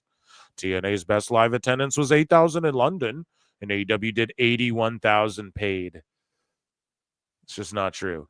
It was less than that. No, but even if it was that much, good for them. However, that has nothing to do with him saying that they've done 2 million. But then Ref MJ goes, wait a whole minute and get a stopwatch for it. Dave Meltzer has access or knowledge of how much more profitable AEW will be next year than prior years, but he can't get his subscribers all in tickets distributed as of insert date here. So listen to what they're pointing out. MJ's pointing out, like, this guy, okay, has all this info, and this is what Bischoff sort of pointed out. It's what I allude to all the time in the show. Unless Meltzer's bought into this company, how the fuck does he even know any of this? Do you know what I mean? Like, how would he know their profitability? How would he know 6 times? How would he know they're going to get 8 million? They'll have the second most profitable $852 million at the end of 2026. Number 2 promotion. I study. Like, how would he fucking know all that unless he's bought into this company at like 3% and shit? And the rumors are like Jericho's bought in, and some of these people were given equity and stuff like that. Jay Gonzalez for $5 says, next Meltzer reporting, all in, now moving to the Dallas Improv, to the home, Gringo Poppy, beans, cheese, chili. Oh my god, you guys don't get it. You guys don't get it. Bro, this can't become like a homeless cat show because no one will get it. You know what I mean? But thank you for being such a fucking sick. I wish I had a meow to give you. Beans, cheese. Everyone go watch the Gringo Poppy stand-up special on YouTube. That's your homework, okay? Anyways, so thank you so much for your contribution to the show. But it's true, dude. And they both do the tongue thing. Meltzer does that. Schaub does that too. Chili. Anyways, though, so MJ's pointing out, right? Like, Dave can't tell us how many all-in tickets are distributed, but he knows how much monies they're going to make and all this shit. He's just talking out of his ass. Don't let Dave gaslight you this upcoming year with all they'll be the most profitable in history. There'll be no evidence of that, and no one knows unless it's public, unless Dave's bought in. Or he's lying. I pick lying. 2, they can't get Ring of Honor subscriber numbers.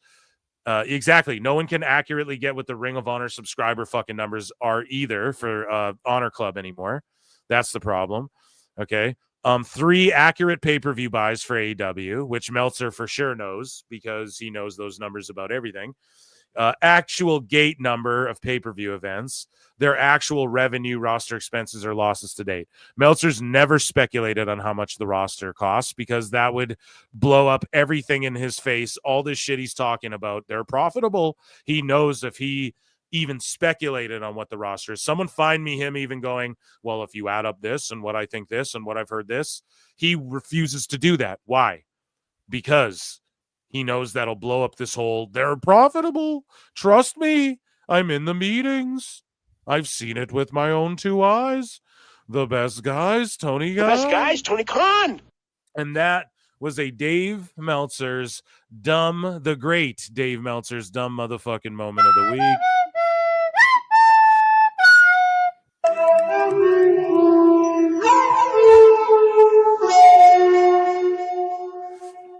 That sounds good. Ladies, that sounds yes, great. Headphones, by the it way. hits the ears smoothly, man. It's amazing. Ladies and gentlemen, I want a round of applause for the fucking PWT universe. How about that? Saturday night's main event. This one a little later than we're used to, but hey, when it calls for it, we're going to do it. I want to thank you all for being here tonight. Pro Wrestle Times everywhere on social media. YouTube.com/@ProWrestleTimes. We're at fucking like 1,500 subs, so thank you all for that. And then this channel's at above 5,100. Fucking all of a sudden, man, you guys just blew it up after the 5K. We're just rolling onto 5.5K. So let's get that round of applause for George as well for coming in here and dropping fucking bars of knowledge on us about Saturday Night Main Event. Thank you, guys, Phil, for having me. Appreciate it. Dude, absolutely, man. And next Saturday, I don't know if there's a PLE or what. You guys will have to remind me. If there is, we'll watch that. If not, just typical live show. This Wednesday, typical live show. The holiday special. Make sure you guys are in on that. Make sure you vote on all the polls, right? There's a bunch of them. Go to whatever social media. You'll find them. Make sure you get all over that. And thank you all so much for being here. What else do I got to plug? Patreon, please sign up for that. PWT Xmas, use that code, 25% off. I'm watching fucking Tough Enough. We just watch it right on screen. Okay, so and we're reacting to it. It's amazing shit. Thank you all for being here. George, thank you for being here. I have pour some Phil Marks. I'm gonna get the fuck out of here. I love you all. We will see you next time in the Upside Down. Peace. It is a fast-acting viral strain that infects the host immediately, and upon getting sick, the infected will become racked with coughs, sweat profusely, and start to get the shivers and chills. There he is, the legend. The man, the myth, the legend. Yeah. You can't literally run a promotion just for the AEW, what do they call them, sickos? Thank you very much, TikTok and AEW. See you tonight. Tony Khan started telling people there's no such thing as long-term booking anymore. It's week to week. The best guys, Tony Khan. We have just secured the bag. It's not like I tried to be a character. It was just sort of happened naturally. But it was never something I intended. It was just something that happened because the wrestlers asked me to do things in matches, and I do them.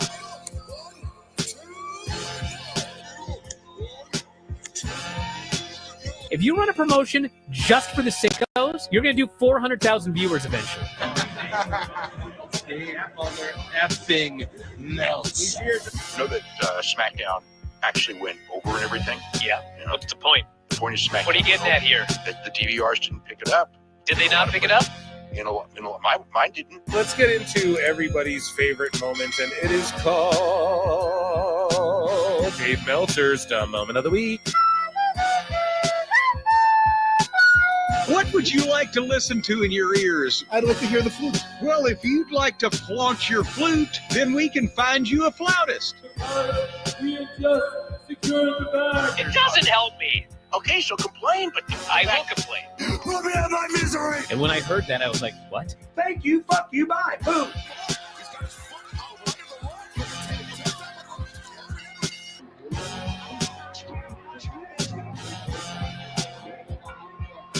You got to run a promotion for everybody. The sickos can be the ones that buy tickets first and spend the most money on the merchandise. Because we have just secured the bag. But you got to promote for everybody. Then you'll have a lot of viewers. I think we proved a lot of so-called experts. We made them look like idiots. We're not going anywhere. Tony Khan's not going anywhere. You'll also be there on TNT. You'll be in 2 places at once. You'll be like my favorite movie. Smackdown. It's so great, Pittsburgh. It's not like I tried to be a character. It sort of happened naturally. the best guys, Tony Khan. Keep themselves safe. So, hairline. I have Paul London imitating Aubrey Edwards. You want to watch that video? You want to watch that? It sounds funny. Like, I don't know. Those words strung together sound hilarious to me. So, let's get into this and see if it'll pop us or something. I popped us already. We're already popped. Okay, so here on X, formerly known as Twitter, still known as Twitter to many, we have Paul London imitating Aubrey Edwards. And he's here with James here. I don't know who that is. Rene Dupree, shout him out. And Ace Darling. That's a fucking throwback. Ace Darling. I think he did